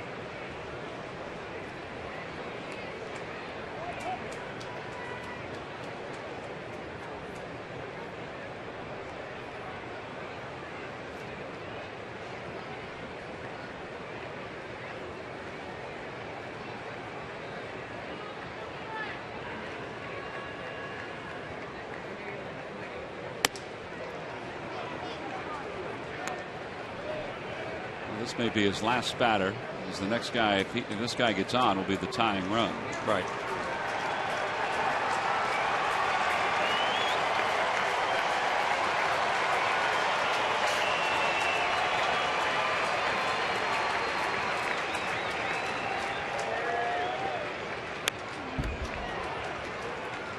He made a decent pitch with a fastball there. It was away.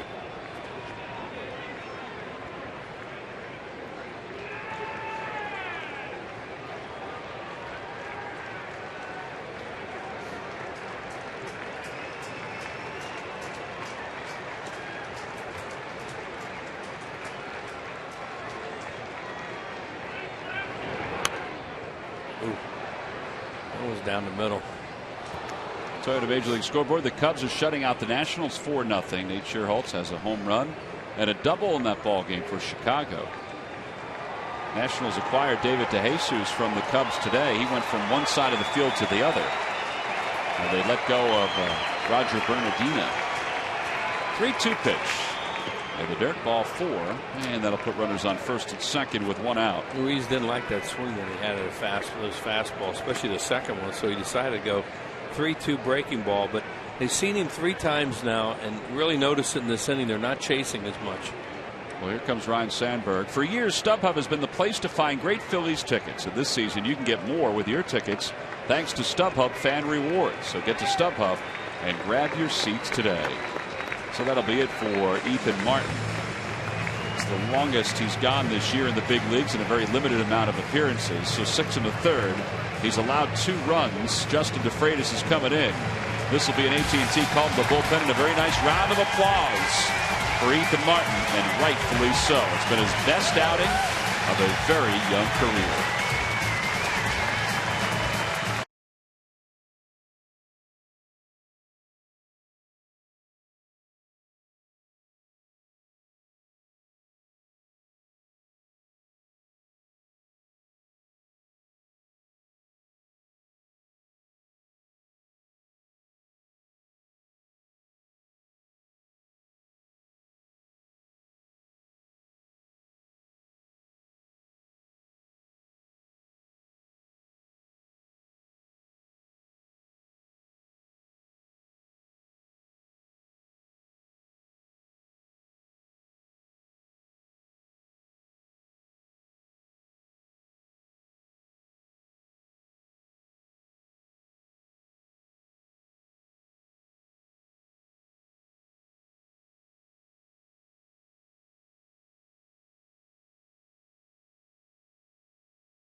Diamondbacks. All fans 14 and under coming to Citizens Bank Park will receive the Phillies backpack. Compliments of ShopRite. Purchase your tickets now by going to Phillies.com.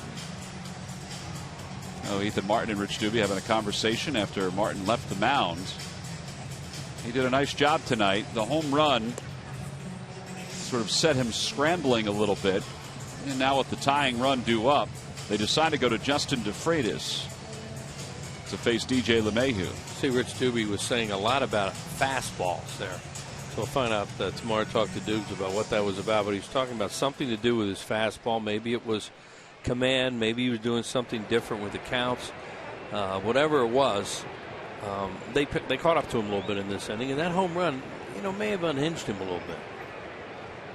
Well, LeMahieu's 0 for 2. He's grounded out. He's also flied out. Phillies set up to try to turn 2. And a breaking ball in there for a strike. It's 0-1.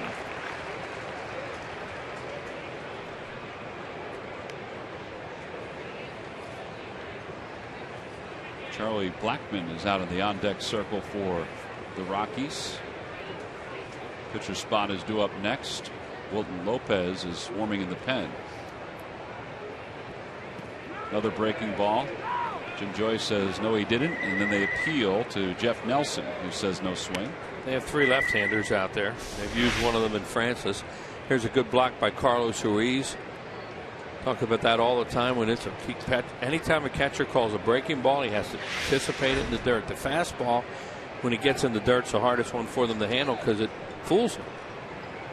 They're not expecting it down there. Breaking ball, you got to expect it. 1 ball and 1 strike to LeMahieu. Way outside, 2-1. He just told DeFreitas to keep his shoulder in, too.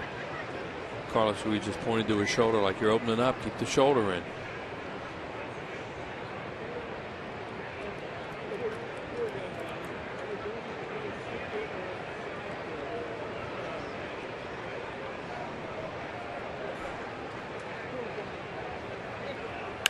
Out toward right field. Casper Wells is there. Makes the catch.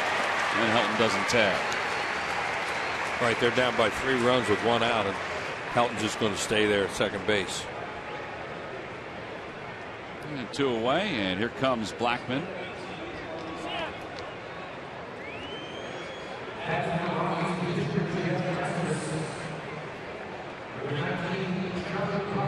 Blackmon with 3 home runs and 9 runs batted in. Ruiz going out to talk to DeFreitas. Scouting report, or else they're thinking about using the left-hander on him.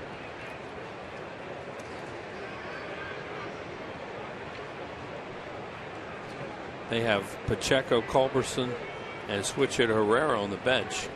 Those other 2 guys I mentioned are right-handed hitters. Every time the Phillies retired the opposition 1-2-3, and Ethan Martin was able to do it a handful of times tonight.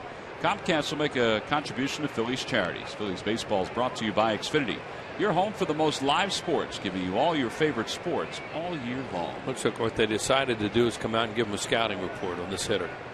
Just go over it and stay with DeFreitas to pitch to the pinch hitter Blackmon as opposed to a left-hander to whomever they might decide to hit for Blackmon.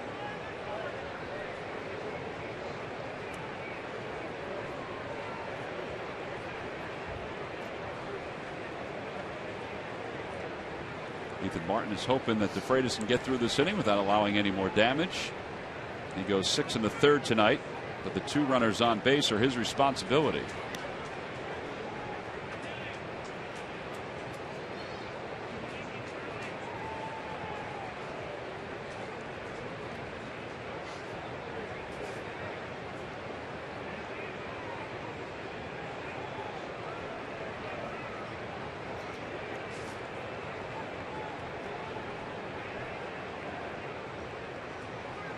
Fastball right in there for a strike. It's 0-1. It seemed to be a pretty good pitch to hit, but fortunately he was taken all the way on that first pitch fastball.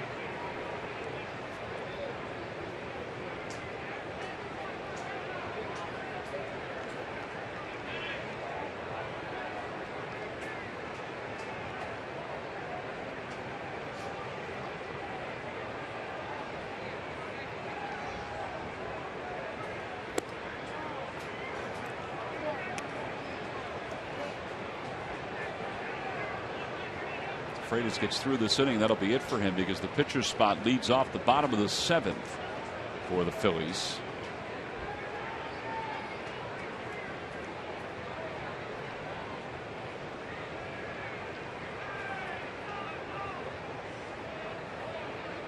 One ball, one strike. Just couldn't get it to bite toward the outer half anymore. And it's 2-1.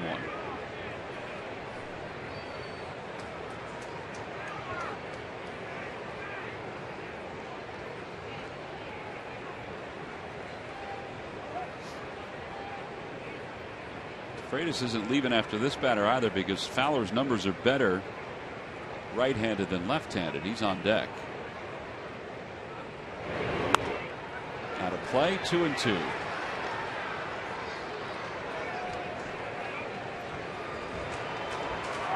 Well, threw him breaking ball there behind in the count. There's Fowler. Tom mentioned better right than left.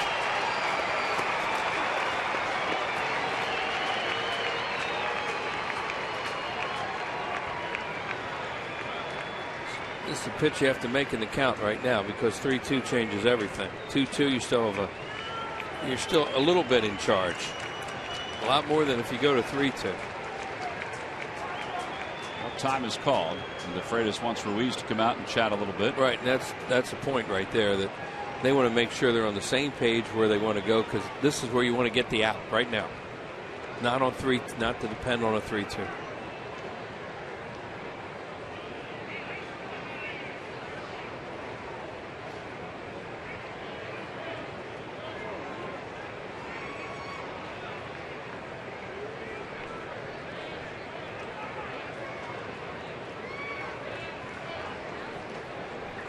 Freitas trying to snake his way through the 7th inning.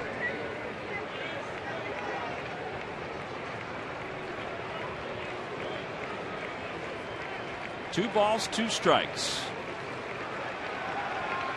Swing and a miss. He got it with a 94-mile-an-hour fastball, and the side is retired.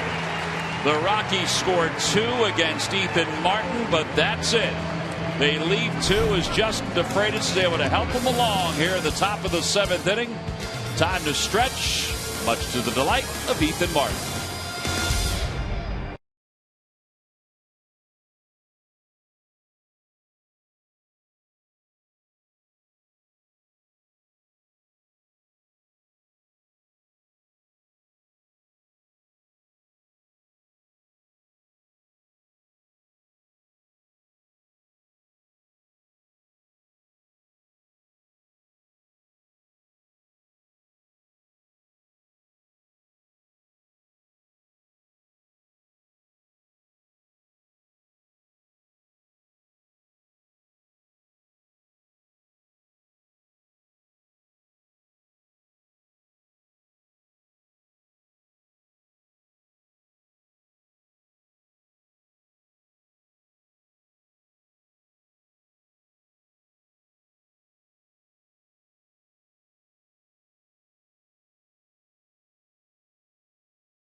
Wills, you've had a few innings to think about it. Which Phillies pitcher did Carlos Gonzalez hit his only career postseason home run off? I don't know. I know it had to be in one of those freezing cold night games out there because he didn't hit it here. And he wasn't in the other series. So, is it off a starter? He was a starter for the Phillies organization. is no longer a starter. That is no longer a starter in the Phillies organization. Was it? Could it have been Blanton? Big Joe Blanton is correct. Thanks for the hint. You're welcome. I'm a little lost on that one. Kevin Franzen leads it off, and Franzen rips the first pitch from Wilton Lopez foul. Look out, hands. Ball was hit hard, and he had it, but then couldn't hang on, and I don't think anybody could have hung on to that one. Well, that was hit hard.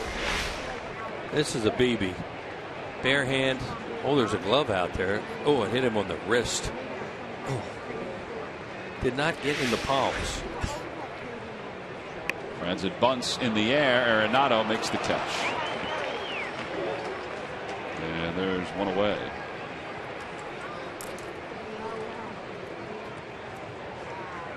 And back to the top of the order for Jimmy Rollins.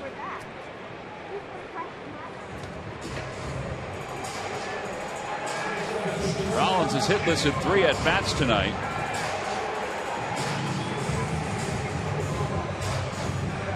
He's grounded out, he's flied out, and he's lined out softly to Helton at first.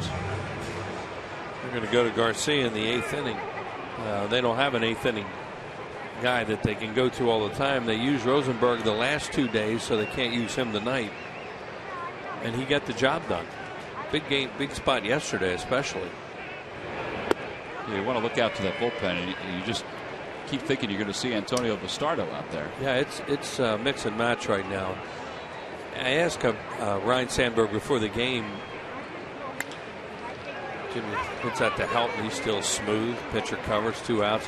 Why did you decide on Rosenberg? Not like he had a lot of choices, but why? He said stuff. They talked about it, and that was the word they used, stuff. That he has those kind of pitches that if he were on, that he could get hitters out and maybe not be a whole lot of damage in that inning.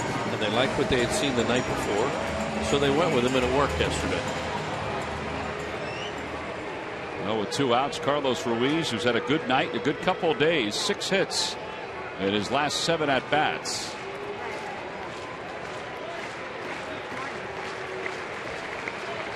Going to find himself probably hitting second again tomorrow. The left-hander Jorge De La Rosa scheduled to pitch for the Rockies. Tyler Cloyd will pitch for the Phillies. Here's a home run he hit. Looked like he hit a fastball too. Hits it out of the ballpark. And wheels for that home run, and each one hit by a Phillies player this season. 1 tree will be planted by the Pennsylvania Horticultural Society as part of Home Runs for Trees. For more information, go to Phillies.com/redgoesgreen. Home Runs for Trees is part of Plant 1 Million, a project to restore the region's tree coverage. When he starts swinging better, he gets shorter and quicker. And by that I mean he can wait a little bit better on the ball to right field, and it'll hit the other way, and then he can get a little quicker to pull the ball the way he's doing a little bit right now. When he gets that big long loopy swing, he makes outs.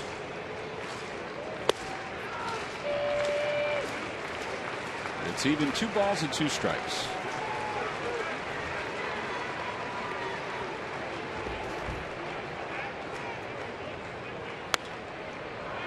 Out of play off the first base side. Wilton Lopez was acquired by the Rockies from the Houston Astros during the offseason. 60th game of the season for him.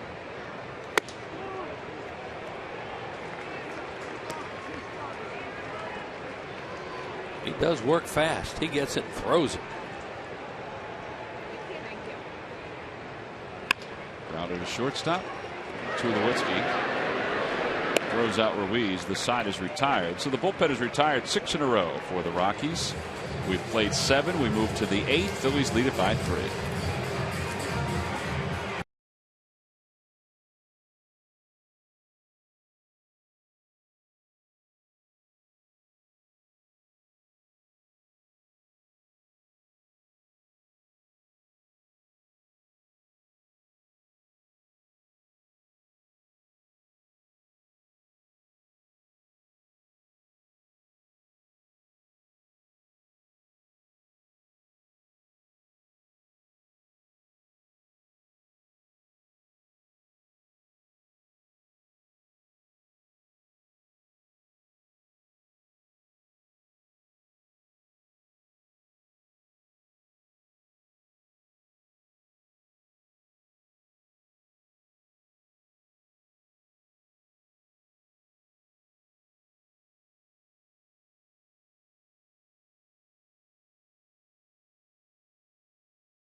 1-800-JEFF now for an appointment.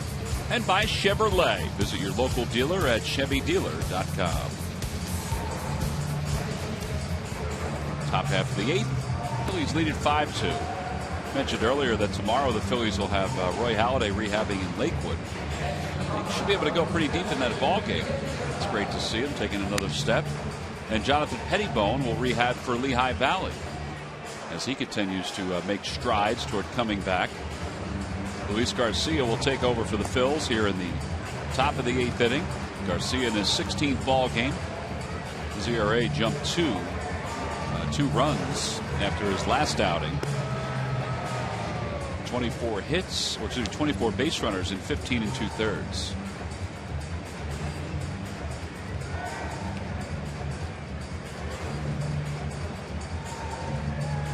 Garcia will face the top of the order. Fowler, Dickerson, and Tulowitzki. Trying to secure this game for Ethan Martin, who was strong for 6 1/3 tonight.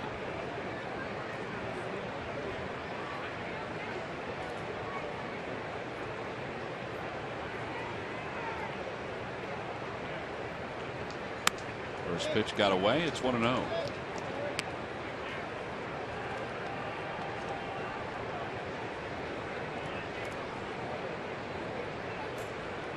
Couple strikeouts tonight for Fowler.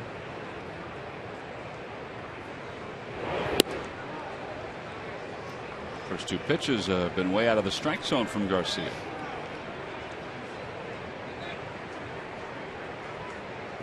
Three-run lead. Don't want to walk that lead off, guys, especially when you're dealing with the top of the order now.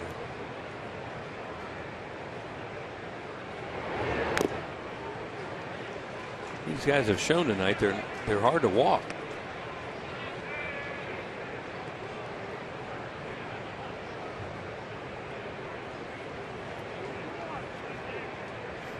There's Roy Oswalt.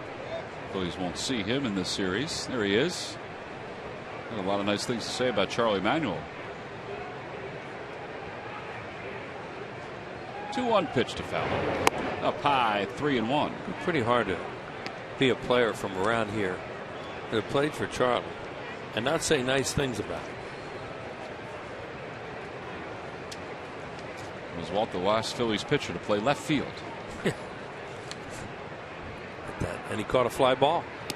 Inside, ball 4, and Fowler draws a leadoff walk here in the 8th. Corey Dickerson's coming up, and let's check in with Murph with the Major League Notebook. All right, thanks, Tom. Brought to you by the good folks at Gwinnett Mercy College. And the Boston Red Sox are in San Francisco tonight, and they have a new man on their roster. He is their top prospect, Xander Bogaerts. He's been promoted to the big leagues. Bogaerts is a highly touted 5-tool player. He's an infielder and one of the top prospects in baseball. That game starts in about 30 minutes. Bogaerts just 20 years old. No word yet if he's in the starting lineup or not. And not a big surprise here, but an injury update and on one of the best players in baseball, Albert Pujols. The Angels announcing today that he is indeed out for the remainder of this season. He obviously has been struggling all year long with that plantar fasciitis, and he's not going to be able to come back this year. He's been struggling anyway. His number's 258, just 17 home runs on the season for Albert Pujols, but done for the season. Their hopes is to get him healthy for next year at this point, guys. All right, Murph, it hasn't totally worked out for him moving from St. Louis to the Angels, but it certainly has worked out for the Cardinals. They're doing just fine, aren't they? They are, and they get out from under that contract, or that potential contract. And Bogaerts are probably happy to have him there to have some young legs, because they played a night game at home last night in Boston against the Yankees, and now they are in San Francisco playing tonight. That's a quick turnaround. They flew today to San Francisco. They went today, right? Yeah. So, you know, that's some turnaround. Corey Dickerson's 0 for 3. Struck out, grounded out, flied out to right. First pitch outside, 1-0. This is Garcia's inning. Nobody's warming up right now for the Phils. Well, yeah, and this is one of those things where you just need to come in and throw strikes with a 3-run lead.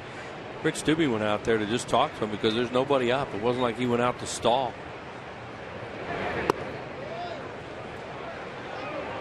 This is where they're just so caught in between right now at this point in the game. Every game. Who do you use? You just keep your fingers crossed. Now they talk about it, and they'll have to get somebody up.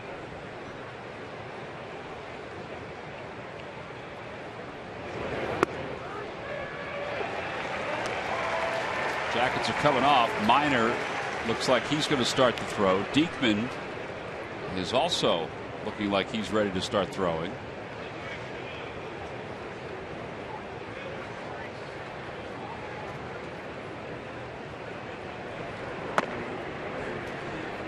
Well, it's a little bit till you get to another left-handed hitter. Ground ball through the whole right side. A base hit. Fowler around second, heading to third. And he'll get there. Throw is cut off by Rollins. First and third with nobody out after Dickerson's first base hit. And that'll bring Tulowitzki to the plate. Here come the guys that can all hit homers. One after another.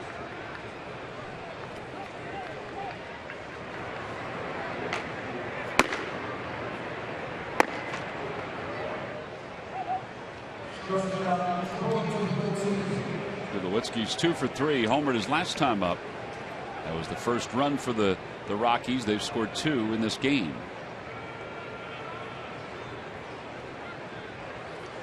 Phillies will set up to try to turn 2. And it's 1 ball and no strikes. All over the place with his fastball right now. His slider can be a decent pitch or an out pitch for him, but he has to get ahead of somebody.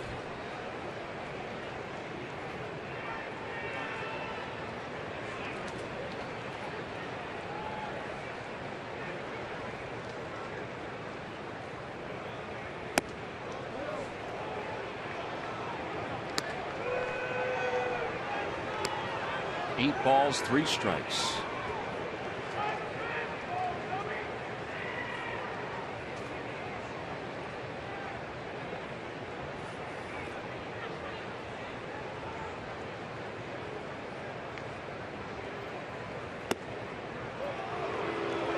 Has no clue tonight. He has no command at all of his fastball. And you figure this is going to be his last batter. Even if he gets to Tulowitzki, this may be his last batter.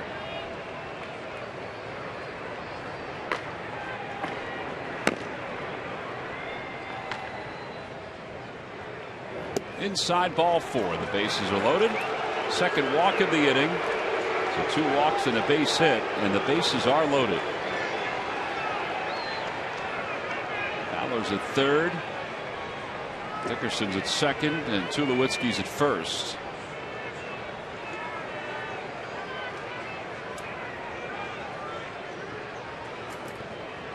Carlos, Rollins, Utley, they all come in. Maybe they'll give him 1 more. Well, what you really worry about now with these kind of hitters that they're bringing up is he throws one of those straight fastballs right down the middle, and they go hunting for it. MLB.TV celebrates 11 years. Catch the rest of the 2013 season in HD quality. Watch every out-of-market game live on more than 350 mobile and connected devices. Visit MLB.TV today. MLB.TV, baseball everywhere. All right, so the Phillies will stick with Luis Garcia with a 3-run lead and Michael Kadire at the plate. They'll play the infield back, exchange some outs for a run. And the first pitch to Kadire. Slider on the outside corner. It's 0-1. Well, they decided to go breaking ball there because he cannot throw his fastball for a strike. And they didn't want to come right down the middle with a fastball because Kadire might go looking for one. Look at what he's done with the bases loaded. He likes his stuff. Kadire 16 home runs before the All-Star break. Another slider, foul tip. It's 0-2. Well, that was last resort time to start throwing sliders and see what would happen. Why not? It is his best pitch, but you certainly have to establish that fastball. Normally, yeah. He's ahead 0-2. Now the pitch to Kadire. No, the slider swung on and missed. That's a huge out here in the 8th inning. Boy, did he find him at the right time with sliders. Good job by Garcia to start throwing them after they went out and had that conversation and find a guy who will chase him in Kadire. Now here's another guy coming up as that swings at that one way out of the zone. This Rosario will really try to hit a fastball right now early in the count. He will open up and try to go deep.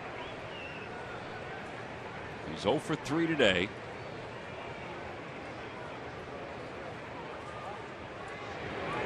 Four straight sliders, 0-1.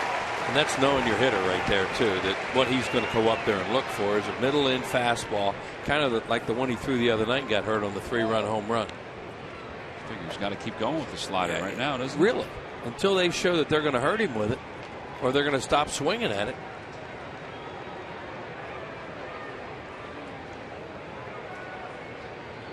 So Carlos sets up. Outer edge. Missed inside. 1 ball, 1 strike. And you don't want to throw it there.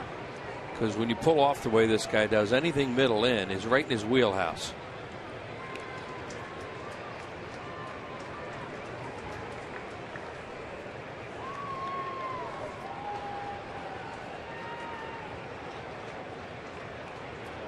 One ball, 1 strike. Line drive back toward the middle of base and into center field. 1 run scores. Rounding third, heading for home is Dickerson. He'll score. It's a 1-run game on a 2-run single by Rosario. Now I'll go bring Diekman for help, but that was a hanger. And they're lucky it was just a single.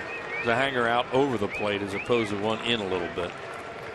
Well, what was a 5-0 lead is now a 5-4 lead, and Ryan Sandberg's coming out to get Luis Garcia. Threw a good one, but there's a hanger right there. And he hits a BB up the middle.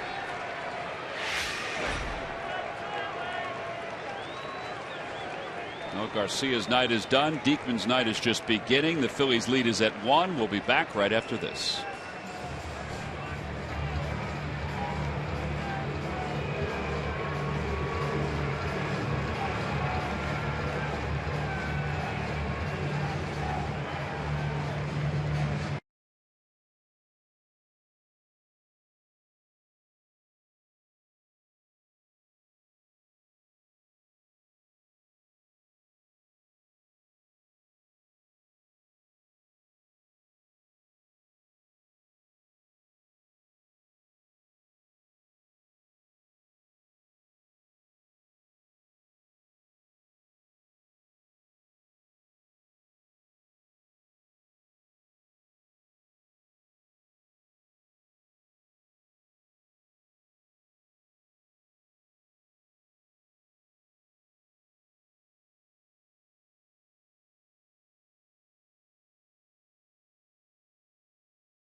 Off the field.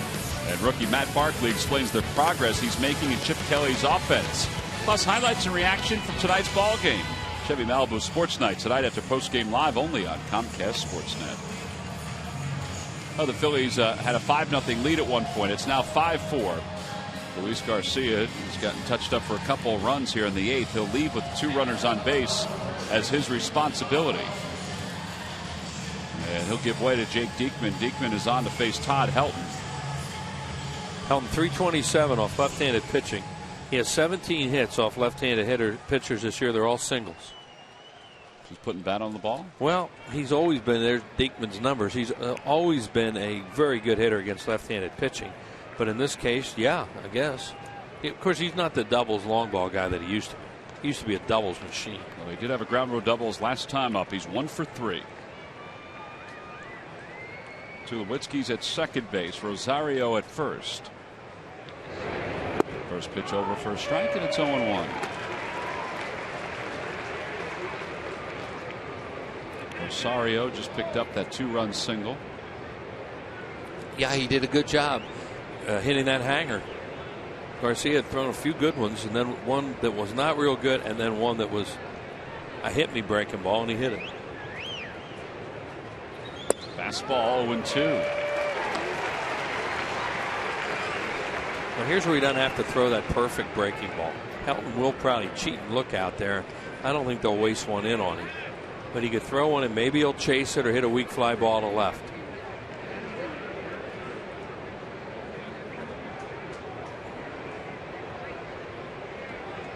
Boy, he is really far away from the plate, isn't he? Yeah.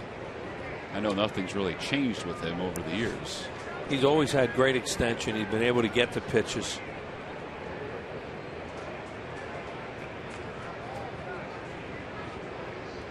He may be opening up a little bit more now to get quicker. Here's the 0-2 pitch. Swing and a miss. He got him to chase. 97 on that fastball. Well, there are 2 outs. Still runners on first and second. And let's see if they stay with Diekman here with the right-hander Arenado coming up. Boy, he did a great job, did Jake, that time. You know, he's had a lot of trouble coming in with the first batter he faces. But in this case, he went fastball, slider, fastball. And threw 3 really quality pitches that were not strikes. Showing a lot of confidence in him now with Arenado, who's been hot against lefties, up with runners on first and second. Well, here's the game right now. You get him out, you get the Papelbon. At the bottom of the order.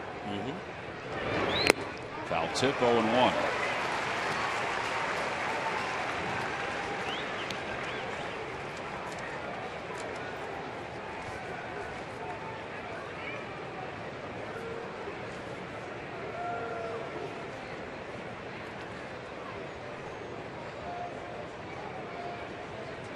Arenado has faced him one time. He's 0 for 1 off.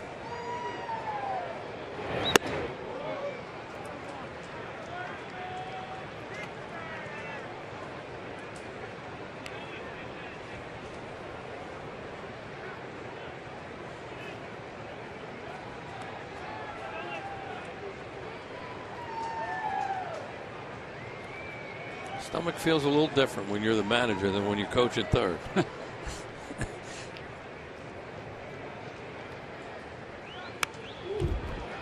He's ahead 1-2.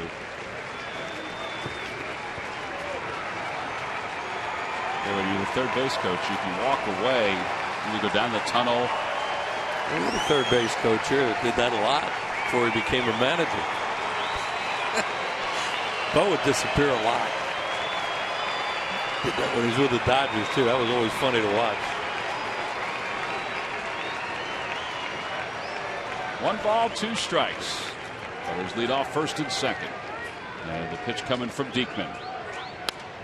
Fouled it away. Went with a slider. Or went with a fastball, excuse me. To the outer part of the plate.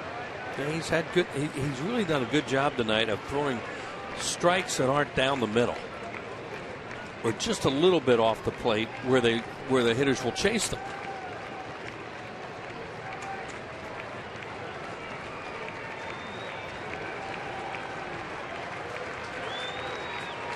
Again, the 1-2 pitch. Oh, that's a balk. Time was not called. No. It wasn't called. No. It wasn't called. He just, Carlos Ruiz did something behind the plate that confused him. He flinched. Something happens right here. Carlos moved, and then the batter steps out, and time wasn't called. So that has to be a balk. Watch what happens here. See Carlos right here. Now watch him. He's starting to move out, and then the batter stepped out because he thought time was being called. Wow. And nobody called time. No, none of the umpires, most notably the home plate umpire, called time. And they have to call a balk on that. What else can they do?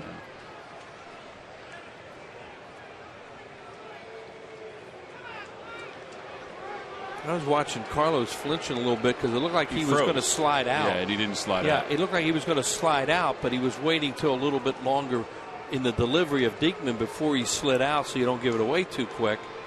Even if the guy not peeking or hears you or they give something, but they wait a little bit before they move out. Now see, he's getting ready to slide out to go away right there, and now the hitter steps out. My goodness. It's unfortunate, but he did need to call a balk. Now, Jim Joyce is talking to Jimmy Rollins about it on the mound. You hardly ever see anything like that. Well, hopefully it doesn't hurt him. Rollins just said, wow. Because now the go-ahead runs to second base. All right, so second and third. The count 1 ball and 2 strikes. Arenado 0 for 2 with a walk. And the pitch from Diekman. Check swing. Did he go? No. This is the first base umpire, Jeff Nelson. Boy, there is an ebb and flow of emotion going all over the place here. And it's 2-2. Boy, that was close. Fastball in a good spot. He didn't go. Yeah, he held.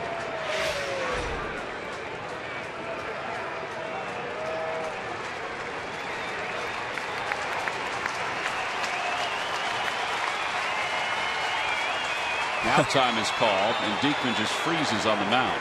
When you see Joyce pointing right at Carlos Ruiz, he called it.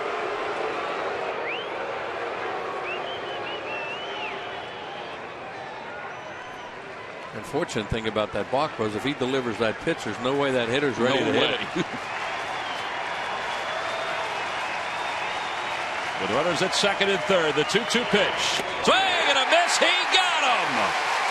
He threw that fastball at 99 miles an hour, and Jake Diekman leads 2 in scoring position. Back-to-back strikeouts for Diekman, and I think he just showed you signs of what he could be if command was on his side at all times. He gets Arenado with a fist pump from Carlos Ruiz as we wrap up the 8th.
Bank Parker will receive the Cole Hamels Bobble figurine, compliments of Pico. Order tickets 24/7 by going to Phillies.com. You can also stop by the box office tomorrow and purchase your tickets if you choose.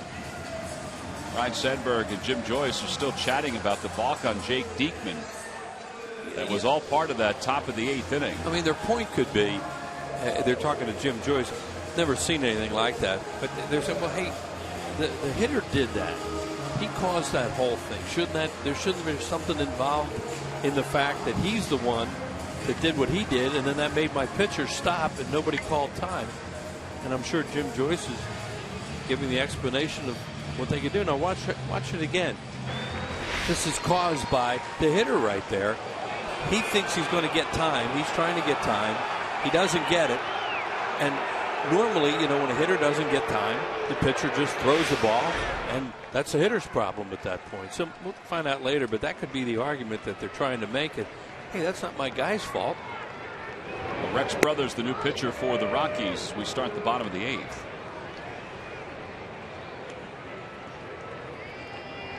Phillies up by 1. Their lead was at 5 at one point. They do have Papelbon warming up. Been a while since Papelbon's come into a save situation. His last save was back on the 11th of July. He hasn't pitched in a save opportunity since the 1st of August. Unbelievable. Yesterday he pitched in a tie game in the 9th inning. And got the win. Outside 2-1 to Utley. Brothers has been very strong for the Rockies this year. With his numbers against left-handers kind of dominating.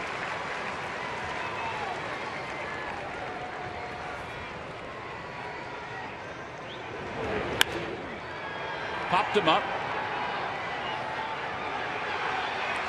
Arenado puts it away.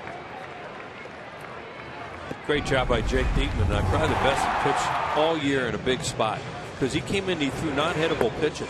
That was to help him after he got ahead of him with 2 strikes, and then after all that other stuff was going on, it looked like he called a foul tip on that. I just realized that too. Didn't notice it didn't sound that way when we were watching it, but I just noticed that. So that's why Carlos Ruiz probably gave it a little extra fist pump as he went out of there, because they threw the fastball away and got the foul tip on it. Dominic Brown 1 for 3 tonight, and he swings and misses at a breaking pitch. It's 0-1. That was a slider from Brothers. It'll be Brown then Darren Ruff here in the bottom of the 8th. 0-2.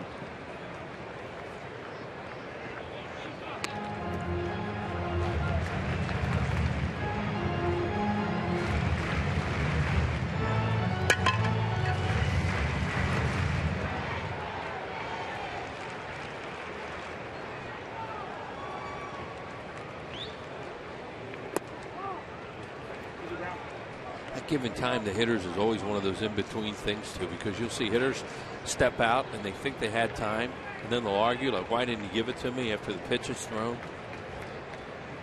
Never saw anything quite like that cause a balk though.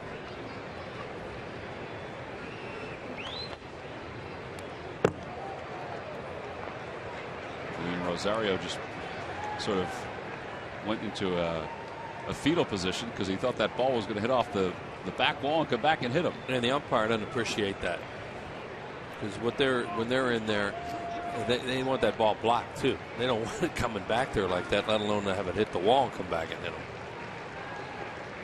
2 balls, 2 strikes to Brown, and the pitch from Brothers in the dirt. 3-2.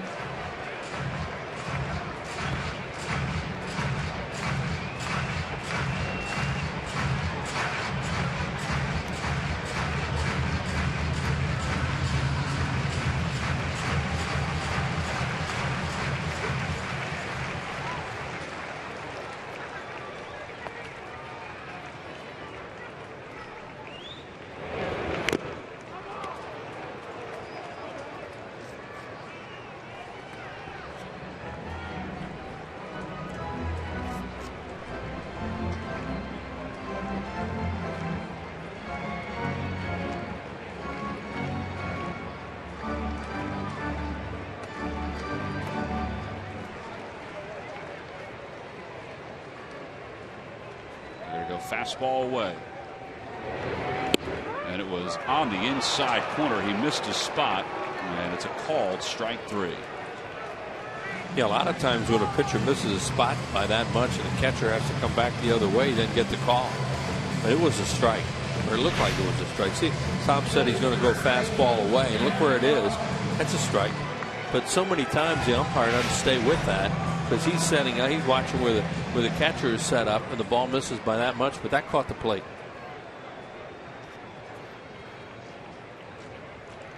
The Rockies bullpen has done its job tonight.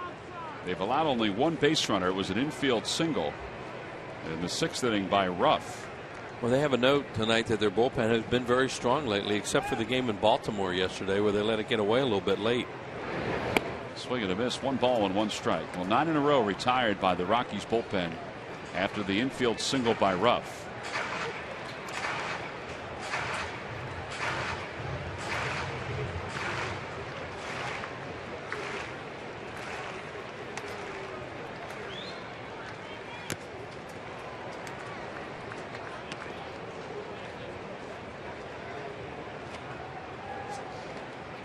ball, 2 strikes.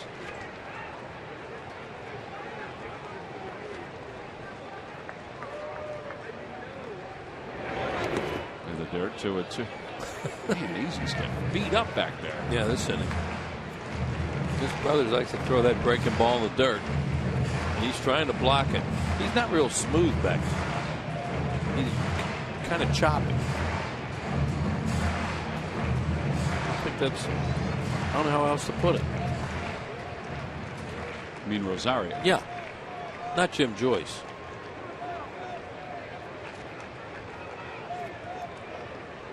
Two and two, the count to Ruff. And he taps it foul.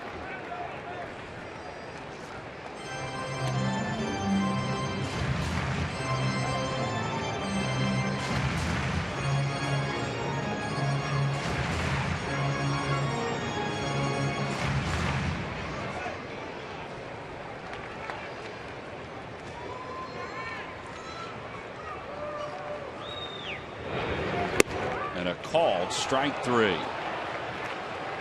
Ruff down looking. That was a slider. He thought it was a little high. So now it's time for the 9th inning. And guess what? It's a save situation.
Performance tonight against the Rockies only on Pure Auto Insurance presents Phillies Post-Game Live. Ethan Martin was very good tonight for the Phils. He went 6 1/3, allowed 4 hits and 2 runs, 2 walks and 6 strikeouts. Since that time, we've seen Justin DeFreitas, Luis Garcia, Jake Diekman, and now Jonathan Papelbon, who's trying to pick up his 21st save of the season. 3-1. He picked up his 3rd victory yesterday. 44 strikeouts in 46 2/3 innings for Papelbon. For a lot of the Phillies players, the older players, 2013 has been kind of uncharted waters, and the same thing for Papelbon. Very few save opportunities for him, particularly in the second half of the season. Yeah, and as you said, Tom, it's been a long time since he had one of these, and all you can do as a manager is try and manage the game to get to the point where you bring your closer in with a lead. And that's where they are, and now it's up to the guy that's paid a lot of money to get it done. Phillies scored 4 in the 4th, 1 in the 5th. That was it. And it seemed like enough. They were up 5-0, but the Rockies scored 2 in the 7th and 2 in the 8th. So now DJ LeMahieu, who's 0 for 3. Charlie Culberson is on deck for the Rockies. First pitch from Papelbon is a strike. It's 0-1. LeMahieu is 0 for 3. We'll put Ashley towards the line, have the outfielders deep in a 1-run game. On the pull side, you see him towards the line.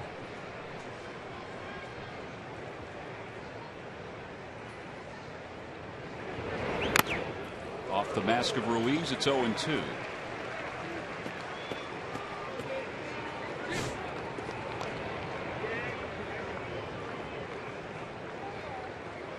It's automatic where the umpire will go out there and give him a little time. Tyler Cloyd makes his return to the big leagues tomorrow night. He'll pitch for the Phils. Jorge De La Rosa, who has a 12-win season going, will pitch for the Rockies. Scott Sheridan's going to come out and check out Carlos Ruiz. Yeah, that one really stunned him. You could see him, trying to move his jaw around.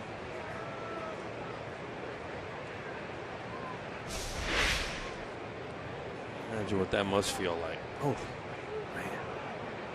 Almost as if he was expecting it. He was coiling back a little bit as that pitch was coming in. Yeah.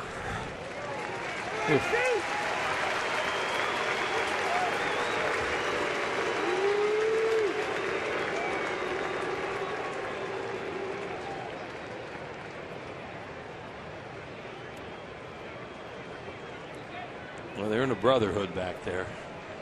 They both know what that feels like. Well, Papelbon is ahead. No balls and 2 strikes.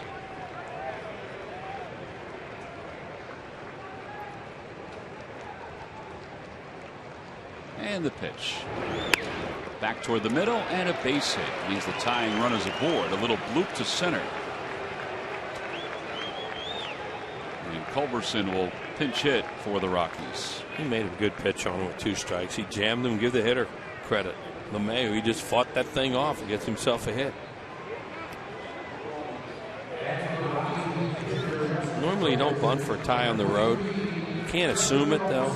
So they're going to probably have the corner infielders think about it here. Yeah, Ashe is about a step in from the bag at third. You just can't get caught by surprise. But normally you don't see a bunt in this situation.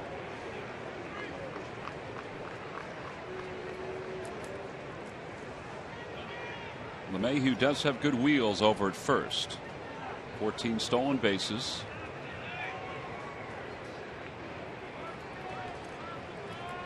Phillies infield sets up to try to turn 2.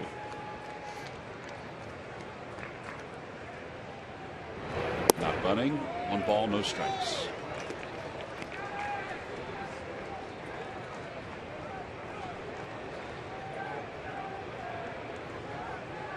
On Samuel over there near Ryan Sandberg, because Samuel would be the guy to set defenses. So they would be talking about that, what they want to do. There goes the runner, and then he stopped. The pitch is swung on and missed. Yeah, that's a shame someone couldn't have yelled or gotten his attention, but may have stepped off and had a shot at him. Walt Weiss saw that too, and saw the flinch over here. See him start to go, and then whoops. Boy, I got lucky on that one, didn't I?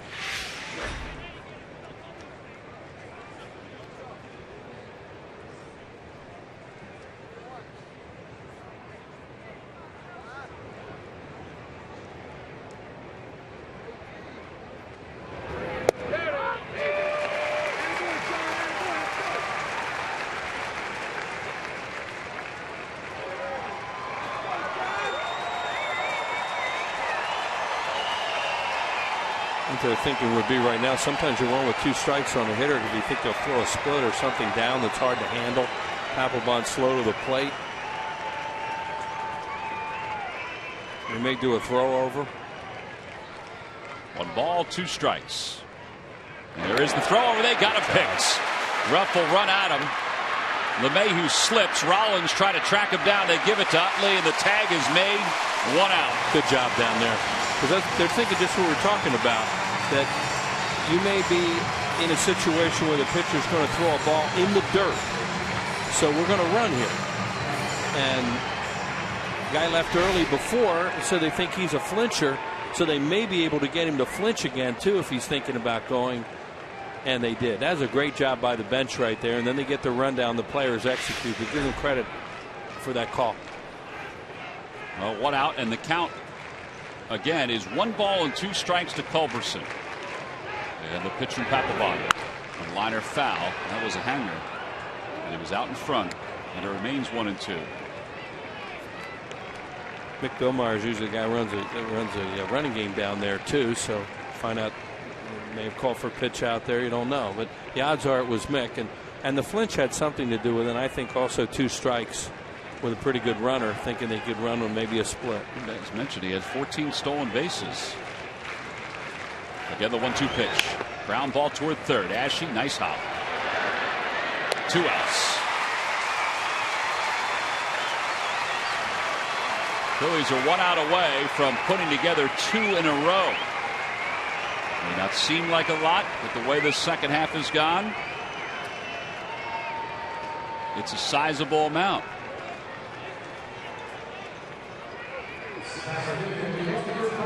And here comes Dexter Fowler. Fowler scored a run after reaching on a walk in the 8th inning. 2 hits and 3 at-bats against Papelbon. Outfield is deep in center and right, not as deep in left on the offside for Fowler. Rupp is near the line at first. Ashe off the line at third.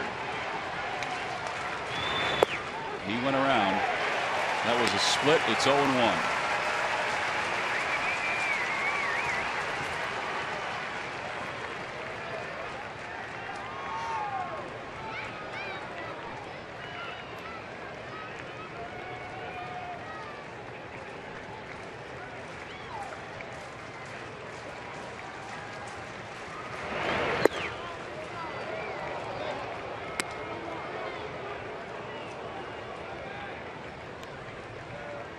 One ball, 1 strike.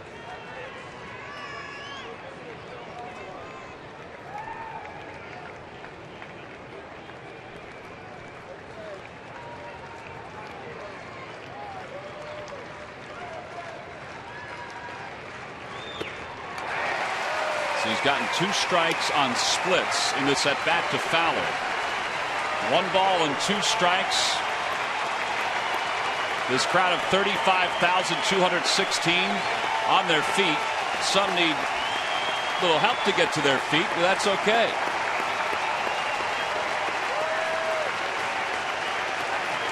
The count 1-2. The pitch from Papelbon. And a called strike 3 right on the outside part of the plate. And the Phillies have won back-to-back ball games for the first time since the 14th and 19th of July, as they hang on and win it 5-4 tonight against the Colorado Rockies. Well, it got a little tight these last couple of innings, but let's just say it was a rather entertaining victory for the Phillies. They jumped out to a 5-0 lead. They hung on and won it 5-4. And Jonathan Papelbon finally gets a chance to pick up a save, and he was able to do the job. And they were able to save it for Ethan Martin, who is our Chevrolet player of the game. He did a real good job. 2-6, tired a little bit in the 7th. They started to get to him. But early on, he was a strikeout machine. He struck out 5 in the first 2 innings, and quite a few of them on a curveball. That's a high fastball there, but watch his curveball. Well, we showed some curveballs earlier. That was another fastball, but he really used that pitch effectively, and it was real good for him all night. Tulowitzki hit a long bomb off him, and then he started to struggle a little bit. They misplayed a ball in the outfield that hurt him, but overall, a really, really good job by young Ethan Martin last night to pitch into the 7th inning, which is his longest outing of his major league career, and he is our Chevrolet player of the game. Well, the bullpen, in a lot of ways, did a good job to finish this one off, and it began with Jake Diekman, who was electric tonight, and he's down on the field with Greg Murphy. Murph? All right, thank you very much. Yeah, here with Jake Diekman and all that all-important 8th inning, Jake, and you were asked to put out a fire. You certainly did that. You get the lefty first, but then go up against the righty. Take us through that pitch sequence, because you ended with 99. Yeah, a couple pitches before. I wasn't even looking at him until I lifted up my leg and started going home, and I thought he was out of the box, so I was like, I guess they called time. That's never happened before, so, and then, I don't know, I just really, I was like, all right, here it is, like, here we go. Talk a little bit about the confidence that Ryan showed in you in keeping you in there to go against the righty at that moment of the game. Yeah, I felt like in the bullpen when they called me in, I was going to come and face the lefty and all, but yeah, it meant a lot. I feel like I can get both hitters out, so. Talk about the importance of confidence, because, we've talked about it before, and just when you get out there at that time of the game with the adrenaline going, the crowd behind you, how important is it to believe in yourself that you're going to be able to get either of those guys out? It's big. I mean, you have a runner on first and second, 1 out, and then all of a sudden you have 2 outs and a guy on second, third. A bleeder through the hole would they take the lead. So you just got to breathe and make sure, okay, like execute the pitch and get it done. It's been a crazy couple of days for everybody involved here. You've played for Ryan before. You're getting a chance to settle in with him as your big league manager now. What can people expect out of Ryne Sandberg as a big league manager? He's a great manager. He's a man of few words, but, I mean, you respect him. I mean, we respected Charlie, and you respect Ryan, and, like, I don't know. He's a really good manager. All right, Jay, congratulations tonight. Nice job. Guys, we'll send it back upstairs. All right, Murph, thank you very much. The Phillies hang on and win it 5-4. Offense jumped out to a 5-run lead, and then everybody else held on as the Phils win their second straight. We'll be back to talk more about it right after this.